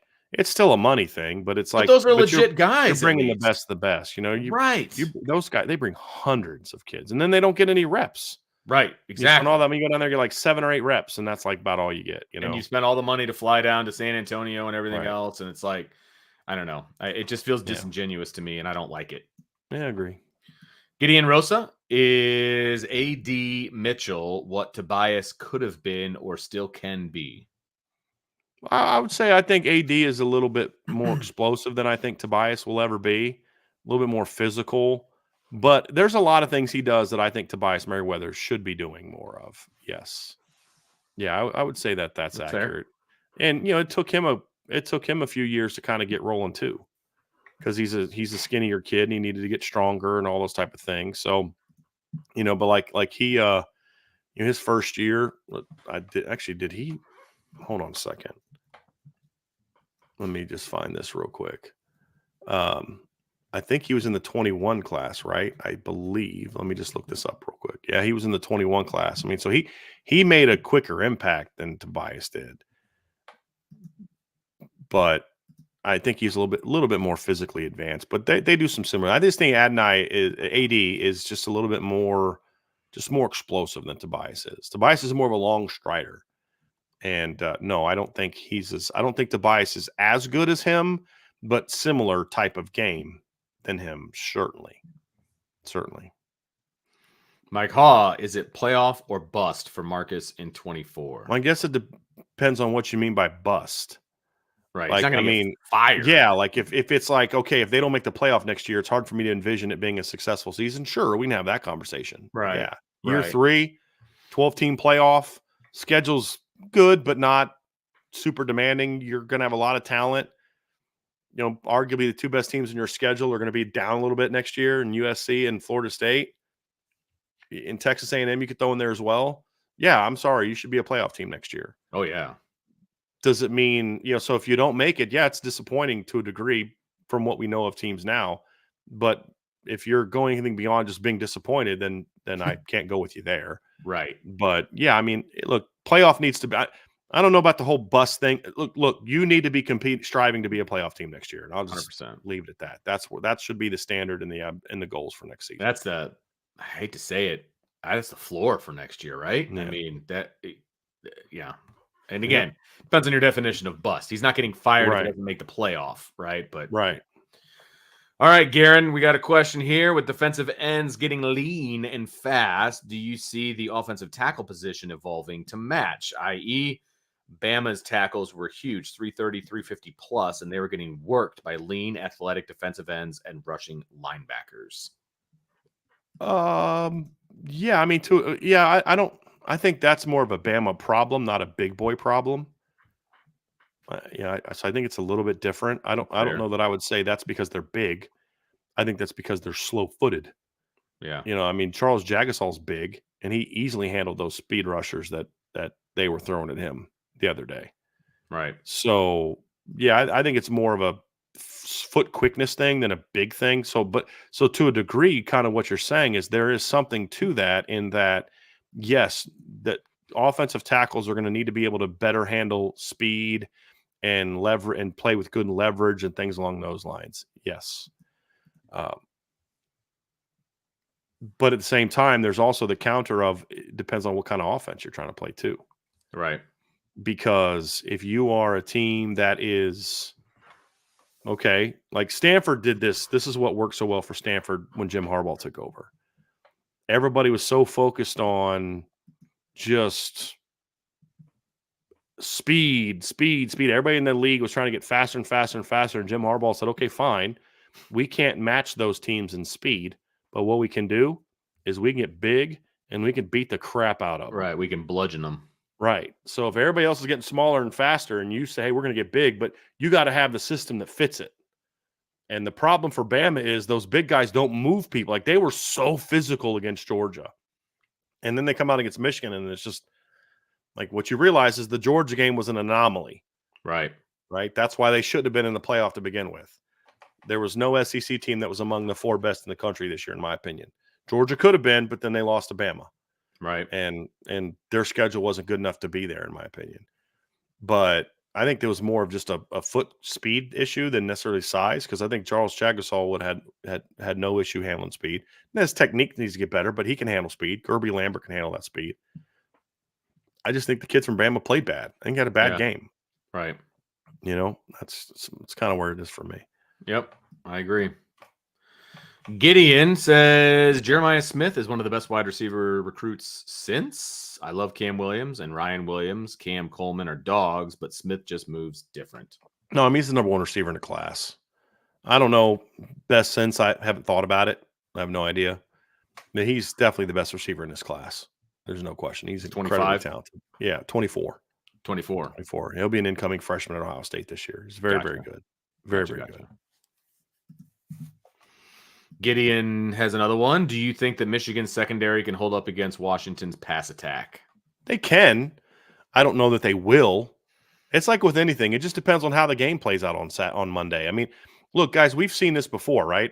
Georgia goes out and plays Auburn in 2017. Auburn kicks the crap out of them, 41-17. They play each other again like a month later, and they kick the crap out of Auburn by 21. We saw 2021 Georgia and Alabama playing in this SEC title game. Georgia gets worked by Bama, just gets worked. They come out again a month later and play for the national championship, and Georgia wins. It just depends on how this particular game pans out. Now, if Washington has a good plan and their guys play well and all that type of stuff, then sure, yeah, they can make a lot of plays. I think their receivers are better than Michigan's DBs. If you want to say Will Johnson against whoever he's guarding is a wash, that's fair. But Josh Wallace and Mike Sainstrill, those are good players, but they're not as good as Jalen Polk and Jalen McMillan, in my opinion. Plus, you have the linebackers matched up against their tight end and running backs, which is part of what makes Washington so dang good. It's just not just stopping one or two guys. You've got 3,000-yard receivers on that offense. Polk and Odunze did it this year. McMillan and Odunze did it last year. McMillan just was injured a chunk of this year. And that's why he didn't have 1,000 yards. So can they match up? Sure, they can. It's going to all depend on the pass rush. If Michigan can't get a good pass rush, then no, they can't. I mean, nobody really can. Notre Dame's guys, if Michael Penix sit back in the pocket for 4 or 5 seconds, Notre Dame's guys are going to give up yards and give up plays. Sure. They're just going to against this receiving core. It's going to come down to the pass rush. If the pass rush can be consistently effective, make Penix get rid of the ball quickly, make him go to his first read, second read, getting the ball out quick, catch the ball at 6, 7, 8, 9 yards, and then just rally to the football, that's how you stop Washington. That's what Oregon State did, right? They just pressured Penix all game long. And, of course, the bad weather helped in that game too. That was Michigan's game plan against Alabama, was just bring pressure. Right. So we know they can do it. And we know if it doesn't work, they will gash you. Yeah, exactly. That is absolutely the key. And I hate to say it, but I feel like after watching the first round, Washington's going to be ready for that particular plan. But we'll see what happens. Yep. Just real quick, T. Smith was asking about dark horses for next season. I'm not prepared to go into that yet. I still need to go see who everyone landed. There's still some guys to decide, and I don't know exactly who everyone landed in the portal. We will have some of those conversations this offseason for sure. But I wouldn't be able to give you a very good answer right now, to be honest with you. I really wouldn't. Other than I think the portal was very good for Notre Dame. Yes, it was. 99 problems, but BK ain't one. If you had a wing sauce named after Brian Kelly, what would it be called, and what would the flavor be? I don't know what it'd be called, but it'd be very bitter and sour. That's what it'd be. How about this? It'd be Brian's hot mess sauce. How about that? I like that. I was gonna say I wanted to come up with something that had the word purple in it. I don't know. I'd have to sit here and think about it. But yes, I agree with the bitterness. I was going to say that exact same thing. But it would have to be something like BK's purple sauce or BK's something like purple family recipe. Yeah. Family. And you spell family like family thing. Yes. Yeah. There you go. Purple family. Yeah, absolutely. That's a good question. That's fun. I like that. BK's hot mess. That's what I would call it. I like that. That's pretty good. And be bitter and sour. Yeah. USMA 87. Did you happen to catch the OU bowl game? The commentators were fawning all over Jackson Arnold. They were ready to give him the 25 Heisman. I mean, I will give you guys a little trick, a little helpful tool for you to use when you're watching games. And I do this all the time. It helps with my calm and enjoyment of watching games. Just turn the sound off, and I'll have music playing, or I'll have something else in the background playing. But I just don't listen to most of these guys. Like I was watching the Notre Dame game because I haven't watched the TV copy yet of the Notre Dame Oregon State game. Don't. So I just pulled it up and I listened to like one series, and I got to the point where what's his name, Gary Danielson talks about Jeremiah Love I'm like, you guys are exaggerating. He flat out said he's a physical back, lacks breakaway speed, and I was like, down. Which is, I mean, I actually like Brad Nessler as a commentator. I think he does a pretty good job. But it was so obvious they were unprepared for that game. Just completely unprepared for that game. And I was like, this is why I don't listen to it. And I turn it off. So it saves you way more. It's amazing how when people will watch a game without the sound on, how the things they want to talk about are completely different than people that when they listen to the game, because people even subconsciously allow themselves to be driven by the narratives that are being created by the play-by-play announcer guys. It's just human nature. When something is being discussed the whole game, that's what you're going to want to talk about afterwards in a lot of instances. Yep. So I just NH says it perfectly. She said, didn't even hear that my TV was already muted. Smart. Yeah, it was bad, dude. Smart. It was not like, it was embarrassing. They were talking Yeah. more about their golf game than they were about. I mean, Yeah. they did not do their homework. I'll just say that, and it felt very unprofessional. Yeah. Not even ignorant, just unprofessional. Like Unprepared, man. That's yes, what. Yeah, they were just mispronouncing names, and there was just a lot. Like, the schools give you pronunciation guides. Like, right. come on, man. Like, you guys are pro. Like, that used to be a pretty good duo, but they completely phoned that in. They completely. It was Gary Danielson and Vern Lundquist for a long time. Yes, right, true. Yeah, Vern would carry those broadcasts though. Like, I even remember listening to Gary Danielson in the Sun Bowl in 2010, and I'm like, no. Like just no. Yeah, it was just bad. It was just really, really, really, really bad. Yep. So it is what it is. Yeah, it was not good. I did see Heisman odds for next year, someplace, somewhere, and Dylan Gabriel was up there very high. Riley Leonard was like outside the top 10, by the way. So there you go. Yeah. Whatevs. I know. It's just fantastic. The only one that I'll definitely listen to is when it's Gus and Joel Klatt. That's the only one that I'll definitely listen to. But even like, I thought they were a little annoying in the Michigan-Ohio State game. They were incredibly annoying in the Michigan-Ohio. Like, they dropped. Like, I completely agree with you. Like, after the Wisconsin game, last year, and like, they were way up for me. And then after the Michigan-Ohio State game, they everybody has bad games, man. Everybody, us, them, players. I mean, it's just part of the deal. Like, somebody just said the Maserati Marv thing was just like, okay, guys, let it go. So bad. Let it go. Yes, it's so bad. Let it go. It became a shtick. Like, their broadcast went. It wasn't as genuine as what he normally does, in my opinion. It felt very shtickish, which I did not like at all. Don't be that guy, and you'll be fine. Just stay passionate, stay excited. That whole thing. Like, I've always felt that they were very genuine. I thought that Joel was also knowledgeable and could speak in knowledgeable terms about what he was seeing, and I didn't always have to agree with him, but I at least appreciated what he was saying. And it was very genuine from a play-by-play standpoint as far as excitement.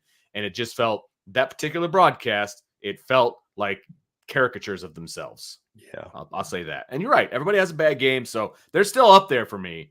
It's just that one was a hard one to take in. Agree. I think, can you go back to the other one? I don't think I read that one. Oh, shoot. I'll go try and find it. It's okay. It started with 11-1. That's the only thing I saw. Okay. We had it up so long that I just completely forgot that we hadn't actually got to it yet. But I'll be able to find it pretty quick. Okay. Link says, we saw what Denbrock did with Daniels. What in the world could he do with Knight? My mouth is watering.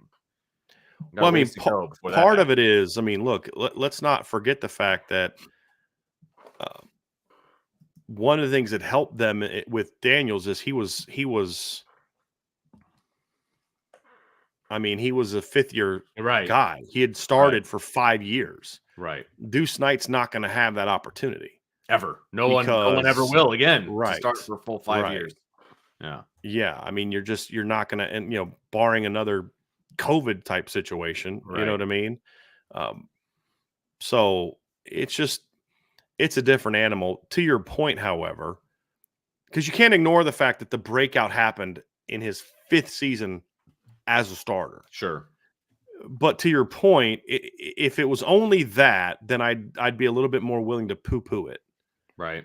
The reason that I'm not going to poo-poo it is because we've seen him have a lot of success with similar type of quarterbacks at other places. Desmond Ridder, they had 2 really good years together at Cincinnati. Deshaun Kaiser, Everett Golson, who's more of a throw-first mobile guy. Before that season fell apart, that 2014 offense was fun to watch until the collapse at the end of the year. So, I mean, it's for me, Deuce Knight, but I'm looking forward to seeing what he can do with Kenny Minchie and what he can do with CJ Carr. I mean, because it's not just those type of quarterbacks. I mean, Mike Denbrock can have success with a guy that can sit back in the pocket as well. I just always feel if you can get that kind of dynamic 1-2 punch, and you're going to be in a good place. Yeah. You're going to be in a good place. The question basically, Vince, was, and I couldn't find the question. Okay. The question was basically the concern that in an 11-1 Notre Dame, it could get dicey for a 12-team playoff if there's like some sort of 8-4 conference champion that pulls an upset. But here's the reason that's not really relevant anymore. Because number one, you don't have the divisions you used to have. Right. Where remember a couple years ago, Pitt played Clemson in the ACC title game. Pitt was 7-5. They lost the ACC title game and then the bowl game and finished 7-7, but they won their division. Yeah, sure, if they would have pulled off the upset, but you don't have divisions like that anymore. Right. So it's going to be the two best teams. Yeah. Right now in the ACC, it's impossible for a 7-5 team to play for the title unless literally everyone is 7-5 and worse. Right. In the league, except for the which team would be tough number to one. Happen. Right. Yeah. And so, but that would just be one. The only 11-1 Notre Dame, the odds of an 11-1 Notre Dame being ranked 11th is pretty slim. Yeah, agreed. Like most likely they're at least 10-7 at the very least.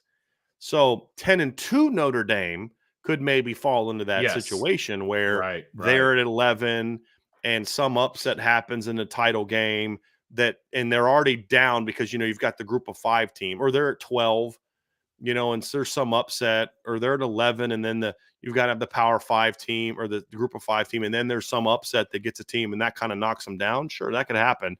But the odds of that happening anymore are slim because of the fact that there's not the divisions they used to have. Because I think the SEC is going to kind of a pod schedule, but I don't even know if that pod schedule is necessarily. It's a schedule, but is it going to be the divisions? I don't know the answer to that. I don't think so. I don't know what the Big Ten's going to do, but you're just not going to see that because of the way that they've changed the conferences and gotten rid of the Big 12. I don't think is going to have divisions. You're just not going to have that potential for an 8-4 team, but that only hurts Notre Dame if they're 10-2. Right. I don't see how an 11-1 Notre Dame team is lower than 10th. Right. Completely agree with that. Have to be lower than 10th to have that happen because you'd have the group of 5 being one of the 12 if they're not already in the 12, and then you'd have that 8-4 team that would get some sort of automatic bid. Right. I just don't think that hurts an 11-1 Notre Dame team. It could hurt a 10-2 Notre Dame team, but not 11-1 Notre Dame. Because you figure with the way these quote unquote super conferences, we'll just call about the 4 of them, right? The 4 major conferences. For the most part, if it's the top 2 teams in each conference that are facing off in the college or in the conference championship, most often than not, both of those teams are going to be in the top 10. Yeah. I mean, they just are. And so the team that loses could potentially fall out, but that's not going to affect Notre Dame. And the team that wins will be where they were. So it's not going to be the major juxtaposition of the 8-4 team knocking off a potential 12-0 team, right? And then that being a problem, and they both get in, right? Exactly. So you're going to be looking at 2 top 10 teams, I think, across the board. Within reason, but you're going to be looking at 2 top teams, whereas the winner's going to get in, the loser may still get in, but he may fall out completely. Depending on how, where they're at and whatnot. So 10-2, because you and I had this conversation, Brian, and we will continue to have this conversation, I'm guessing, in the offseason about 10-2 versus 11-1 and where that places Notre Dame, right? Like some years, 10-2, they're solidly in that top 11. Some years, it's going to be a little dicey as to whether they're going to be in that top 11. It just depends on everything else that's going on around them. Like this year, 10-2 gets them into the New Year's Six, which is a top 12, top 11 ranking. Another year, that may not have been the case. 11-1 will always be the case. They will always be in that top 10, always. So maybe even as high as 5, right? Because they can't be 1 through 4, depending on what that loss is, what else is going on around them. They could be 5th with an 11-1 record. So, absolutely. Yeah, it's going to be interesting. It's going to be fun, man. There was somebody just brought this up. I think this is great. This is really good. Barrett Sally, Ohio State going from D-Rock is the one that put this in. He's quoting Barrett Sally, who's an ESPN guy that covers the SEC. Yeah. Says Ohio State going from Kyle McCord to Will Howard is kind of like choosing a Chipotle burrito over a Moe's burrito. It's fresh, but it's essentially the same thing. Yeah, so I think it's hilarious the point that he made. I think Moe's burrito and Chipotle burritos are not the same thing. I'm not a big fan of Moe's burritos. Maybe it's just the one here. was bad, but it was really dry. If you wanted to say like Chipotle burrito and a Qdoba burrito, maybe we could have a conversation there. But the point he's making is freaking hilarious and very on point. You're basically going, and I'll use the analogy I think makes more sense. You're going from a Chipotle burrito to a Qdoba burrito, which I would say slightly better, but basically the same thing, right? I mean, so I thought that was hilarious. And Brady Quinn was like, erroneous, because apparently Brady thinks one of the burritos is better than the other. But yeah, I thought that was a great point. Yeah, I mean, it is very, it's kind of similar. Yeah. Yeah, it's very kind of similar.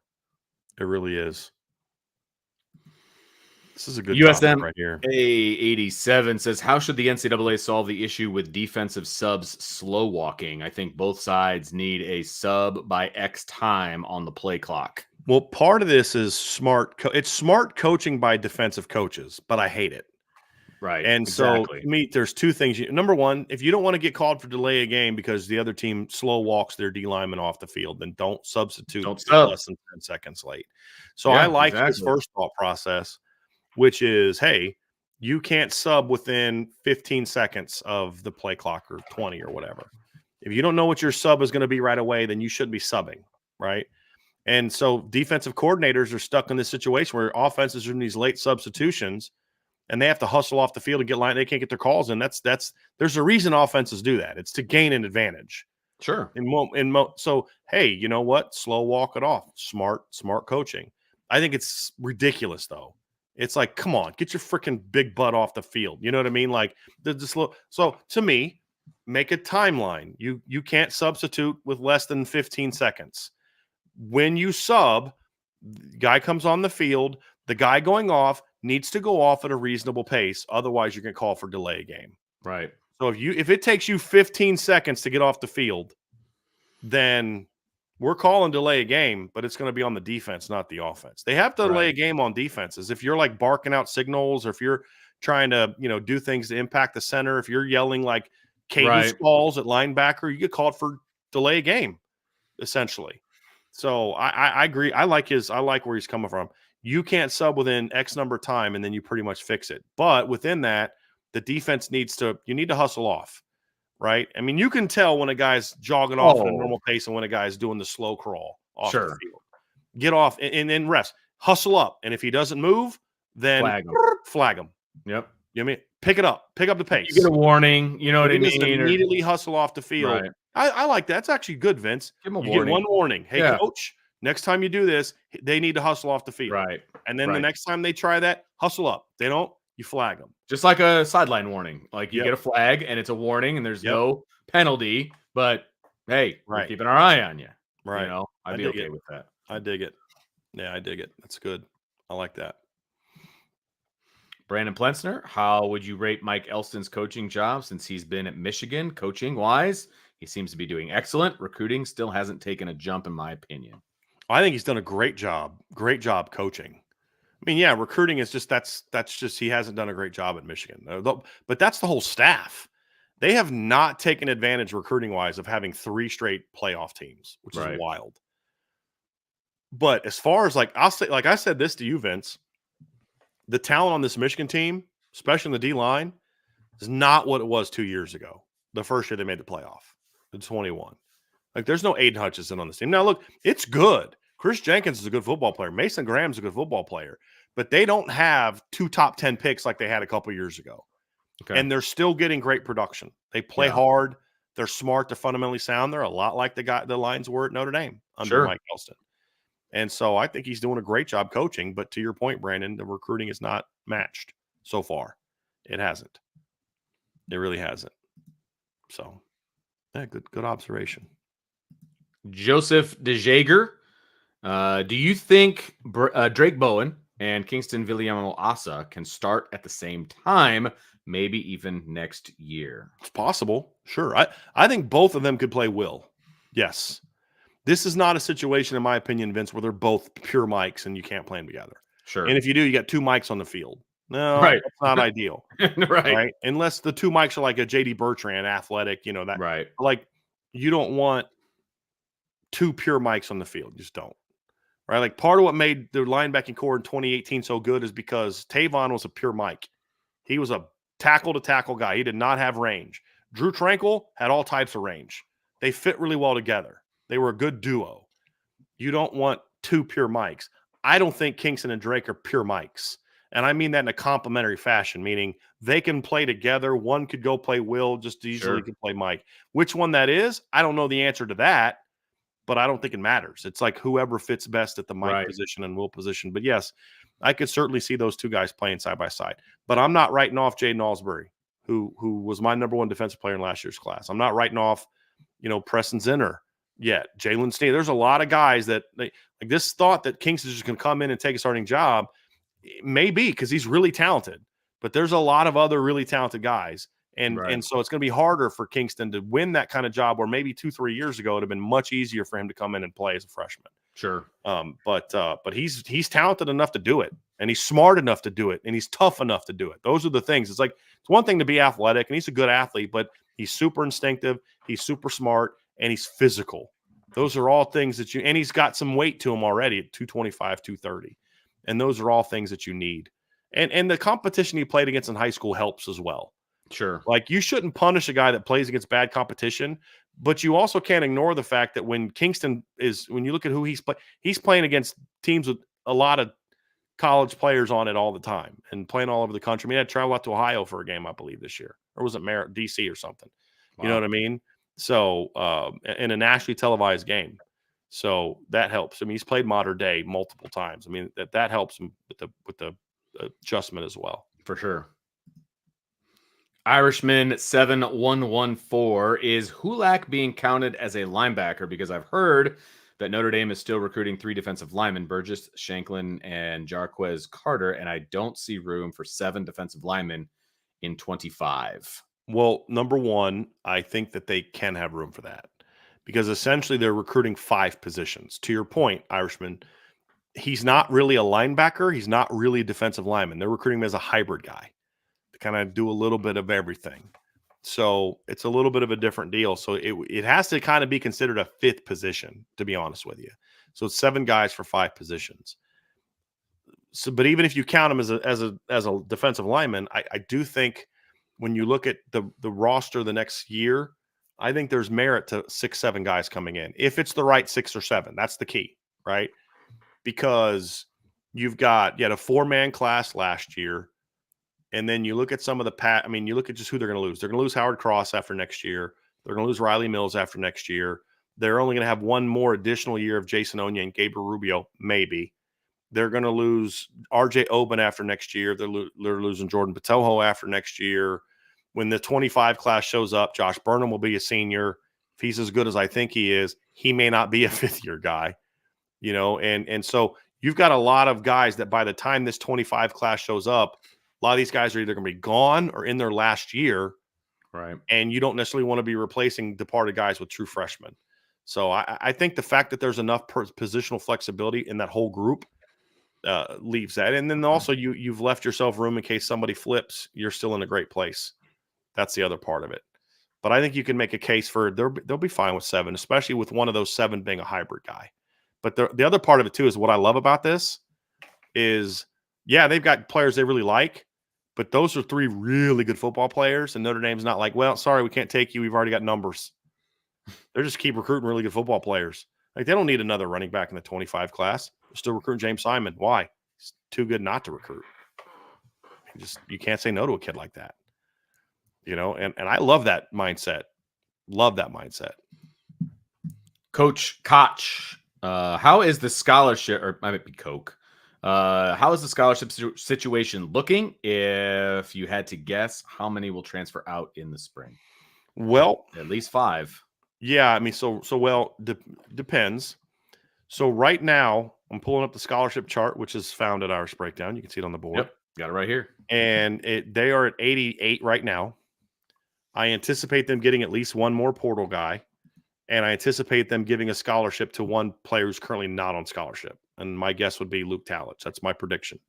So I kind of look at it like 90. Yep. So there needs to be at least 5 guys out and they don't have to leave by the spring. Right. They have to leave by game 1.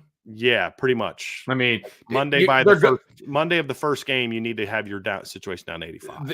They'll know it going into fall practice, most likely, but technically they don't need it until that game 1 week. Yeah. And there could be somebody that goes on medical. There's going to be Sure. guys leave after the spring. It's just part of the business. Absolutely. That's why there's another portal opening. Because there's going to be kids that come, and I respect those kids. Hey, I want to battle this spring. Yeah. And if it doesn't work out for me, then I'll leave. Sure. And there's some kids that are staying, honestly, to get their degrees. Yeah. And I'm not going to say who those players are, but I mean, there's 3 or 4 right now. You're like, yeah, I don't anticipate that guy being on the roster next year. Right. Getting down to 85 now won't be an issue now because they've already lost a bunch of guys that had to lose, but it won't be an issue to get down to that. And the funny thing is, Brian, it never is. No, it's not. It always works itself so much closer to 85 now than they've ever been. I love the fact that every year we're like, man, there's like 5 to 8 spots that got to open up. I'd much rather be there than by the time you get to spring ball, you're like, which walk-ons are we going to be giving scholarships to this year? Because we're already under 85. Right. I'd much rather be. I mean, it's always nice to give a scholarship to a walk-on. Don't get me wrong. It's fantastic. But that needs to be happening in fall camp. Absolutely. Not January. Right. Because you're already at 79. Right. You know what I mean? Yeah, like seriously. That's not really where you want to be. Yeah, no doubt. Another one from Coach. She says, I think the Army-Notre Dame rivalry should be renewed. Rich history there. What are your preferred rivalries for Notre Dame, past and current? So I do not want to see a continuation of that rivalry with any consistency. I would say in every 10 years, if they played Army twice, that's enough for me. I just don't love the idea of playing 2 option teams a year, which they're going to next year, with any kind of consistency. Just not really where I want to be. Although I do respect the nature of that. But that rivalry is ancient. It wasn't like the Navy one. Like they played each other back in like the 40s and stuff like that. But in my lifetime, that's never been a rivalry. Right. They've had some game. They've played Army. That was one. I remember the game was Deke Cooper that had that big hit near the goal line against Army to preserve one of those wins. The Army rivalry was more like the 20s, like that. The 30s, 40s was because Army was great back in the 40s. But like Army football was way better than Navy, like way better than Navy back in the day. Correct. I'm looking at it now. They won the national title and to them. Now, of course, Notre Dame won it one of those years, but in 44, 45, and 46, they won national titles. Again, during the war, end of the war. Right. So, but that's not one for me. Obviously, I've said this before. I'd want to have Michigan State or Purdue on the schedule. Michigan State's the one I prefer more. I have more respect for that rivalry but Purdue would be one that I would strongly consider. And I've said before, if you want to go like 2, 2, 2, 2, 2, and 2 with Purdue and Michigan State, 2 on, 2 off, 2 on, 2 off, and then the years that the one is off, you've got the other one on, because then that helps them because it's going to be harder for the Big Ten teams to have a bunch of out of conference rivalries and things like that. And sure, I'm okay with that. Those are 2 that I really respect. Obviously, the USC rivalry is a big one. I know that I'm in the minority here. I don't care about the Michigan rivalry. I've never cared about the Michigan rivalry. I hate Michigan. There's always a rivalry should always have some level of healthy respect. Yep. And I don't like USC, but I have a healthy respect for USC. I have zero respect for Michigan at all, and for so many reasons. Yep. And I'm not even Catholic, and for some of those reasons, you know what I mean?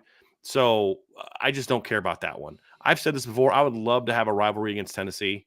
Would love to have a rivalry against Tennessee. I think that'd be a great rivalry. It doesn't have to be every year, but it'd be nice to have one. I've always been very partial to the Miami rivalry.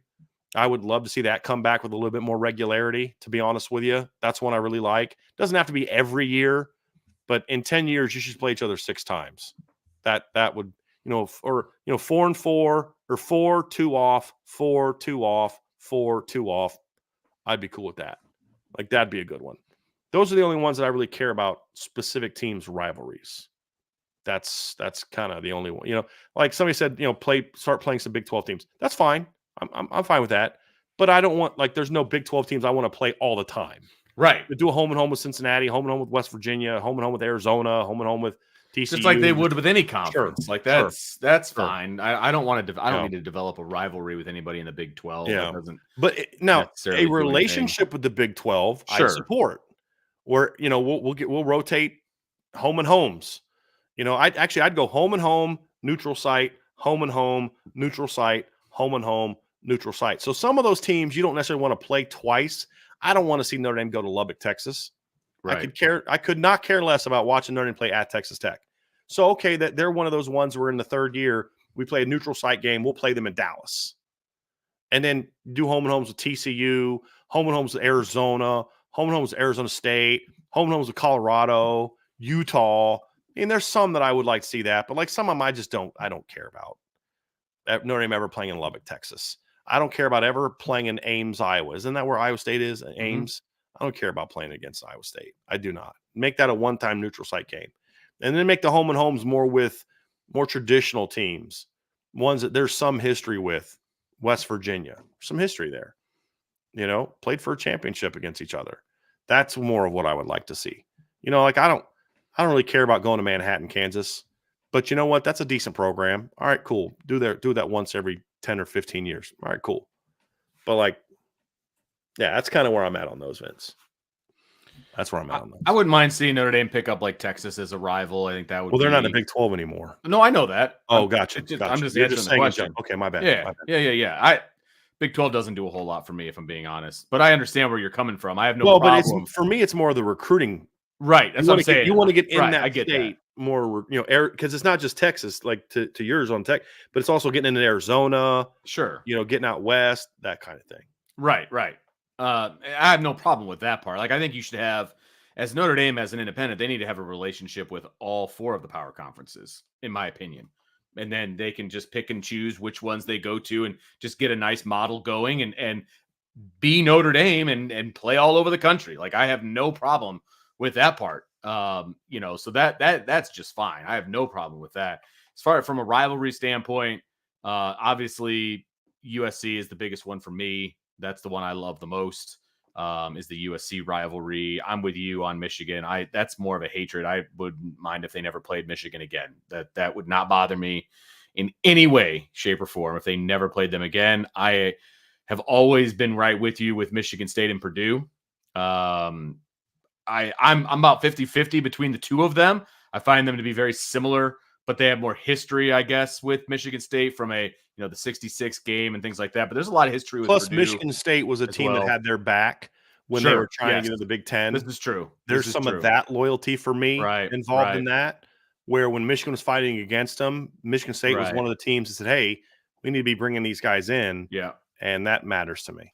And I will always pound fists on the table for Navy. I think they should play Navy every year, and I will never change my mind about that, no matter the circumstances. So, as far as developing new ones, like I said, Texas, I could see Tennessee. I have no problem with that. I think that would be a fun one, to be honest with you. That's 2 in the SEC, right?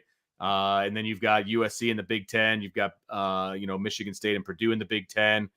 And then, the ACC. Okay, you already have your ACC. You got your ACC group. Yeah. So, I think Clemson is developing into a bit of a rivalry, and I'm okay with that. I wouldn't want that to be a part of what makes the Clemson rivalry good to me is they don't play each other all the time. Sure. But it's a rival. I feel like it's a rival now. Yes. And I do like it that they don't play. Just because they're your rival doesn't mean you have to play them every year. Correct. I will say that. Correct. I will say the only team I want to play there's just only 2 teams I want to play every year. It's USC and it's Navy. That's it. That is all. I don't want to play anybody else every year. I don't. But you can have rivalries with teams that you don't play every year, and that's okay too. And I think that's the bucket that Clemson. Like I said about Miami, give me 4 on, 2 off. 4 on, 2 off. I'd be fine with that. Yeah, I'd be totally. And that's how I feel about Tennessee. I don't want to play Tennessee every single year. Yep. Maybe 4 on, 4 off, 4 on, 4. Something like that. I'm with you on that. I'm cool with that too. So that's where I'm at. Yeah, I think we're on the same page there. Yep. I think we should just take over scheduling. I agree. Completely. Be done so fast. All right, Beezer 12, washing beard. What are some overhauls you think Mike Denbrock will bring to the Notre Dame offense? Anything we haven't seen at Notre Dame before? Well, it's going to be kind of hard for it to be like that because he's been here before. Correct. But overhaul is a big word. Yeah, it's not going to be this huge change going to Mike Denbrock's system. There's going to be tweaks. There's going to be things he likes more than other coaches liked. Sure. There's going to be concepts he likes. I think we're going to see the deep ball get thrown more into Mike Denbrock. I mean, that's just something Mike Denbrock likes to do, is throw the go ball, which I'm happy about.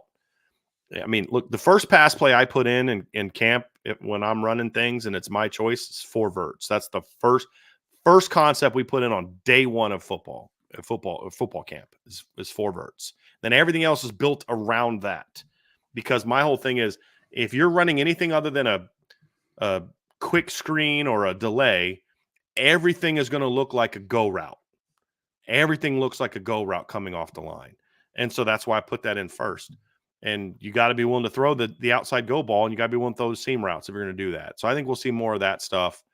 And then, you're going to see some other wrinkles. He'll run the same concepts that Jared Parker ran, but he may like it out of different formations. Hey, I like this one out of 3x1, where the other guy liked it out of 2x2. I mean, I like to run this concept play side, but I like this backside combination to complement it more often than not. It'll be things like that, but it won't be like, wow, I've never seen this before. Right. It's just because, like, you can give 2 coaches the same playbook and one guy can score 45 points a game on it. The other guy's going to score 30 because one guy knows how to use it better. Sure. And it'll be more of that type of thing with Mike Denbrock than, oh, wow, he brought these concepts that we've never seen before. We'll see more quarterback runs with Mike Denbrock. Designed quarterback runs. And just things that are built to more towards how they coach. Like, hey, if this isn't there, don't be afraid to take off. Right. Stuff but like that as well. But we've seen design quarterback runs the last time Mike Denbrock was here. Correct. You know what I mean? So the part of anything we haven't seen at Notre Dame before, I don't think that recently, sure. Yeah. But he's going to change some things based on personnel. Yep. And they didn't have a quarterback like Riley Leonard last year or the year before. And so you're going to see some differences just because of that. I think he will do a good job of tailoring his play calling and his offense based on his quarterback. And therefore you will see some stuff that we haven't seen since X, right? Mm-hmm. So I think that will be part of it. I think that'll definitely be part of it. All right. We're getting kind of close to the end here. It's got a few more here to get to. All right. Peter says, who in the 24 recruiting class will be the first to start a game? If this was answered already, I apologize for the repeat. It has not been answered already. Yes, it has not. I'll say this, and this is going to shock you a little bit. My answer is Joseph Vincey. You see the long snapper? Yeah. I'm being serious about that. I know you are. Good long snapper, man. Oh, he's the number 1 long snapper in the country, and they recruited him to come in and start. So yeah, Michael Vincent's career's over. Now he's going to have to beat out a couple guys. Andrew Cross is a couple other guys, but yeah, he'll have a shot. They put him on scholarship for a reason. Okay. Who? The long snapper. I don't think he's on scholarship. No, I thought he was on your sheet. Okay. No. Now, as far as the position players and linemen and stuff like that, like non-specialists, first guy to start a game, I'd probably give it to one of the receivers just because I could see a scenario where, like, Cam's part of the rotation. And they come out in a package that he's in. Yeah, something like that. Yeah. I could see something like that. But, for sure, full-time starter, just like where you're the guy, Kingston, maybe. Yeah. Maybe. Because you got to look at the depth chart, too. Yeah. I mean, that's the other part. Like this, we've been talking about how deep this team is. Because they are. There's just not a lot of spots where a freshman's going to be able to come in and, take over that starting role. Exactly. Good question, though. W.O. Lewis, after Kyron Williams dropped the first quarter pass at Louisville, did either of you think he would be a Pro Bowl running back? Brother, I didn't think he'd be a Pro Bowl running back after he rushed for back-to-back 1,000-yard seasons at Notre Dame. Right. Yeah, absolutely. I'm so happy for that kid. Yeah, no doubt. But no, I didn't see that. He just continues to just far outplay expectations. Oh, yeah. Look, if anyone in the NFL thought he was going to be a Pro Bowl running back, they wouldn't have drafted him in the 5th round. If the St. Louis Rams, or no, the Los Angeles Rams? They're L.A., yeah. If the Los Angeles Rams thought Kyron Williams was going to be a Pro Bowl running back, they would not have waited till the 5th round to draft him. They would have got him like 2nd, 3rd, something like that. Right. So I love the fact that he just continues to do that. And I love the fact he does it, and just continues to surpass expectations. And that's the key. I remember watching him in the blue gold game and thinking, oh, this guy's got some juice. I like this kid. You know what I mean? And then he drops that pass and he doesn't play again the rest of the year. It was ridiculous. He should have played more. Which was ridiculous. Agreed. He didn't play. He did not play because he dropped that pass, though. The plan was always to redshirt him that year, and they could because you had the 4-game redshirt rule. But they were really banged up that Louisville game. Yeah, and that's why he played. But even with that said, even me being a fan of his in the blue gold game, right? He still surpassed my expectations as the starting running back at Notre Dame. He did. Yeah. And I thought he was really talented to begin with, and he still surpassed my expectations. Yeah. I had him ranked really low in that class. That's fair. And knew pretty early on that like this kid's a lot better than I thought. Yeah. Yeah. Like you saw in like the first practice, I remember watching run routes and I'm like, this kid could literally start at slot receiver for Notre Dame. Right. Absolutely. And then you watch him running back and you're like, this kid's a better player than I thought. Like the first time I saw him practice, I was like, I undersold this kid. This kid's better. Now, like I said, I wasn't, after you watched him at Notre Dame, I'm not surprised he became a 1,000-yard runner. Sure. Like, that was easy to see very early. My high school evaluation of him was off. But you saw immediately that he was going to be a really good back in Notre Dame. But he's still 5'9". He's still a 4'6". He's, you know what I mean? He's still not a real physically chisel. I mean, he just doesn't look the part. But he just is a freaking really good football player. Yeah.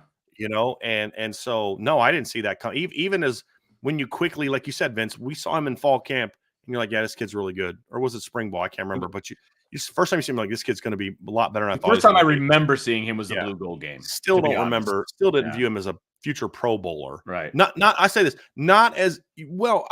No, I could see him as a Pro Bowler because like they'll do like the third down back. You're right. Right. But not as a 1,000+ yard rusher that's one of the best running backs in the NFL right now. That I didn't see. That's just could I have seen him after his back-to-back 1,000-yard season being a Pro Bowler is like that all-purpose type of player, sure.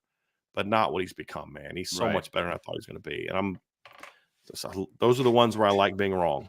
Yeah, absolutely the ones. No doubt, because he's a great kid too. Yeah, and makes it easy to. And he's earned everything he's gotten. No doubt. And did you see his mama ripping that football out from that dude? That was great. That was awesome. That was fantastic. That was so great. That was awesome. So great.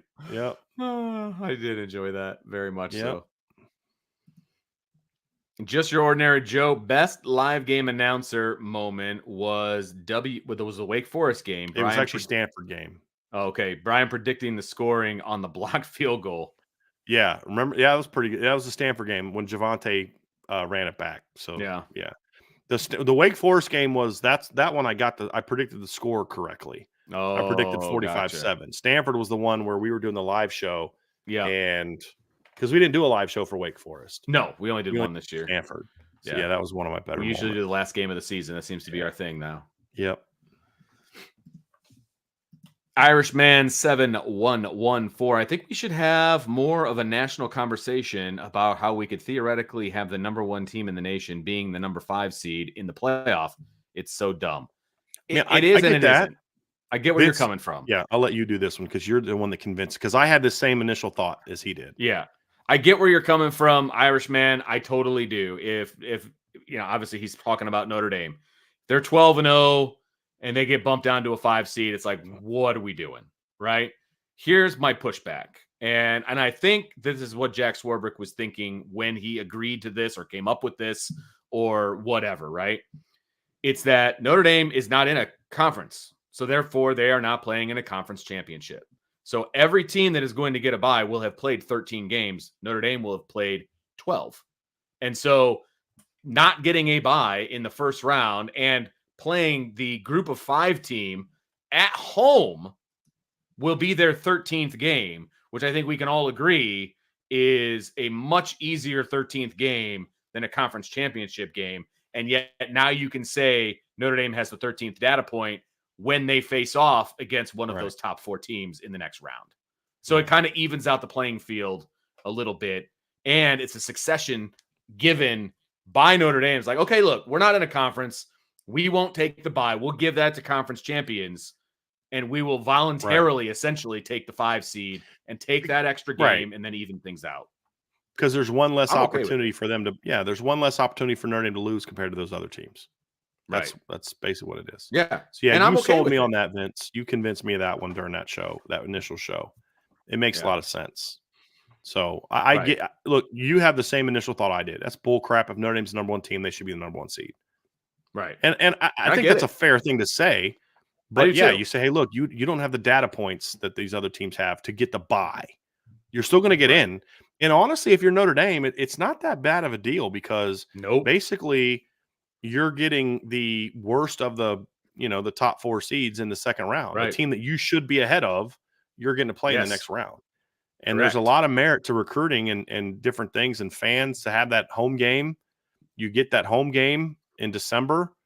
So yeah, I'm okay with it. Yeah, I wasn't you're at first, facing but off against the Vince 12. brought me around.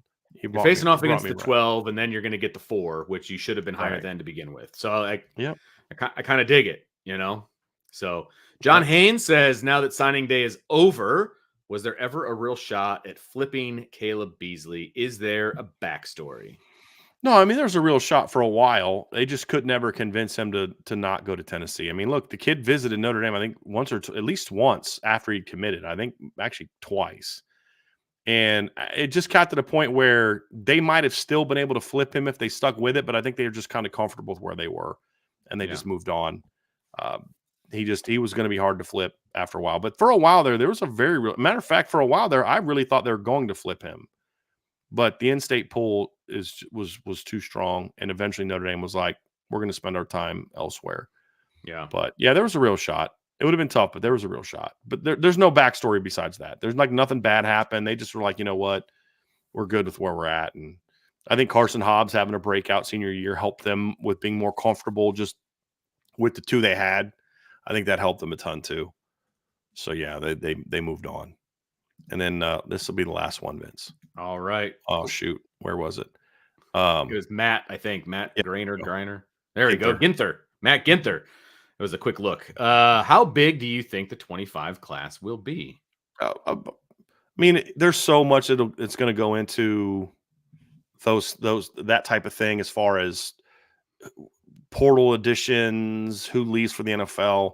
Right now, I would say my as of where things are right now, I'd say it's about where this class was, about 23. There's some scenarios that could get it bigger, but I think 23 to 25 right now is the number I would probably look at for that class. What it feels like to me also is that if there's a guy out there that is a game changer, a gap closer, they're going to bring him in regardless of what the number is, and then they'll fix it down the road. They'll figure it out. Exactly right. Yep. And because that's how Marcus Freeman wants to grow this team. He wants to grow this team from a recruiting standpoint. And then you can patch some holes with some portal, and that's fine. But he wants to grow this thing from the bottom up. And so if they're like, no, we're going at 24 kids, and then there's a kid that's like a gap closer, and he's like, yeah, we're going 25. And then they just fix it down the road and they figure it out from a roster standpoint. So I think you're going to see, that 23. Well, it's just that means there's just 5th-year kids you don't bring back. I mean, it's easy to find those holes. It's easy to figure out those things. Yeah. 100%. I feel like Marcus Freeman, I don't think you're ever going to see a Marcus Freeman class in the teens anymore. Like, I always think it's going to be that 23, 24 in that neighborhood because they recruit so freaking well now.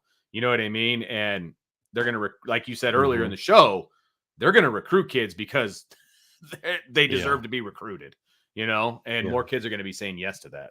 Yep. So it's exciting for me.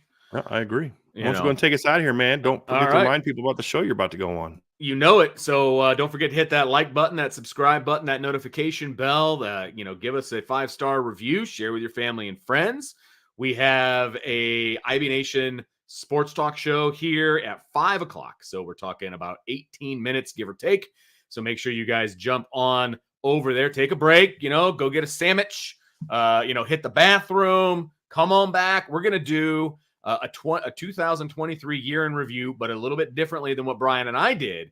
It's going to be some more big picture type stuff, biggest surprise, big, things like that. So we're going to take an IB Nation sports talk spin on the 23 season. So we're going to have some fun with that. It'll be me and Jesse, and Sean is back from Pittsburgh after the women's big win yesterday.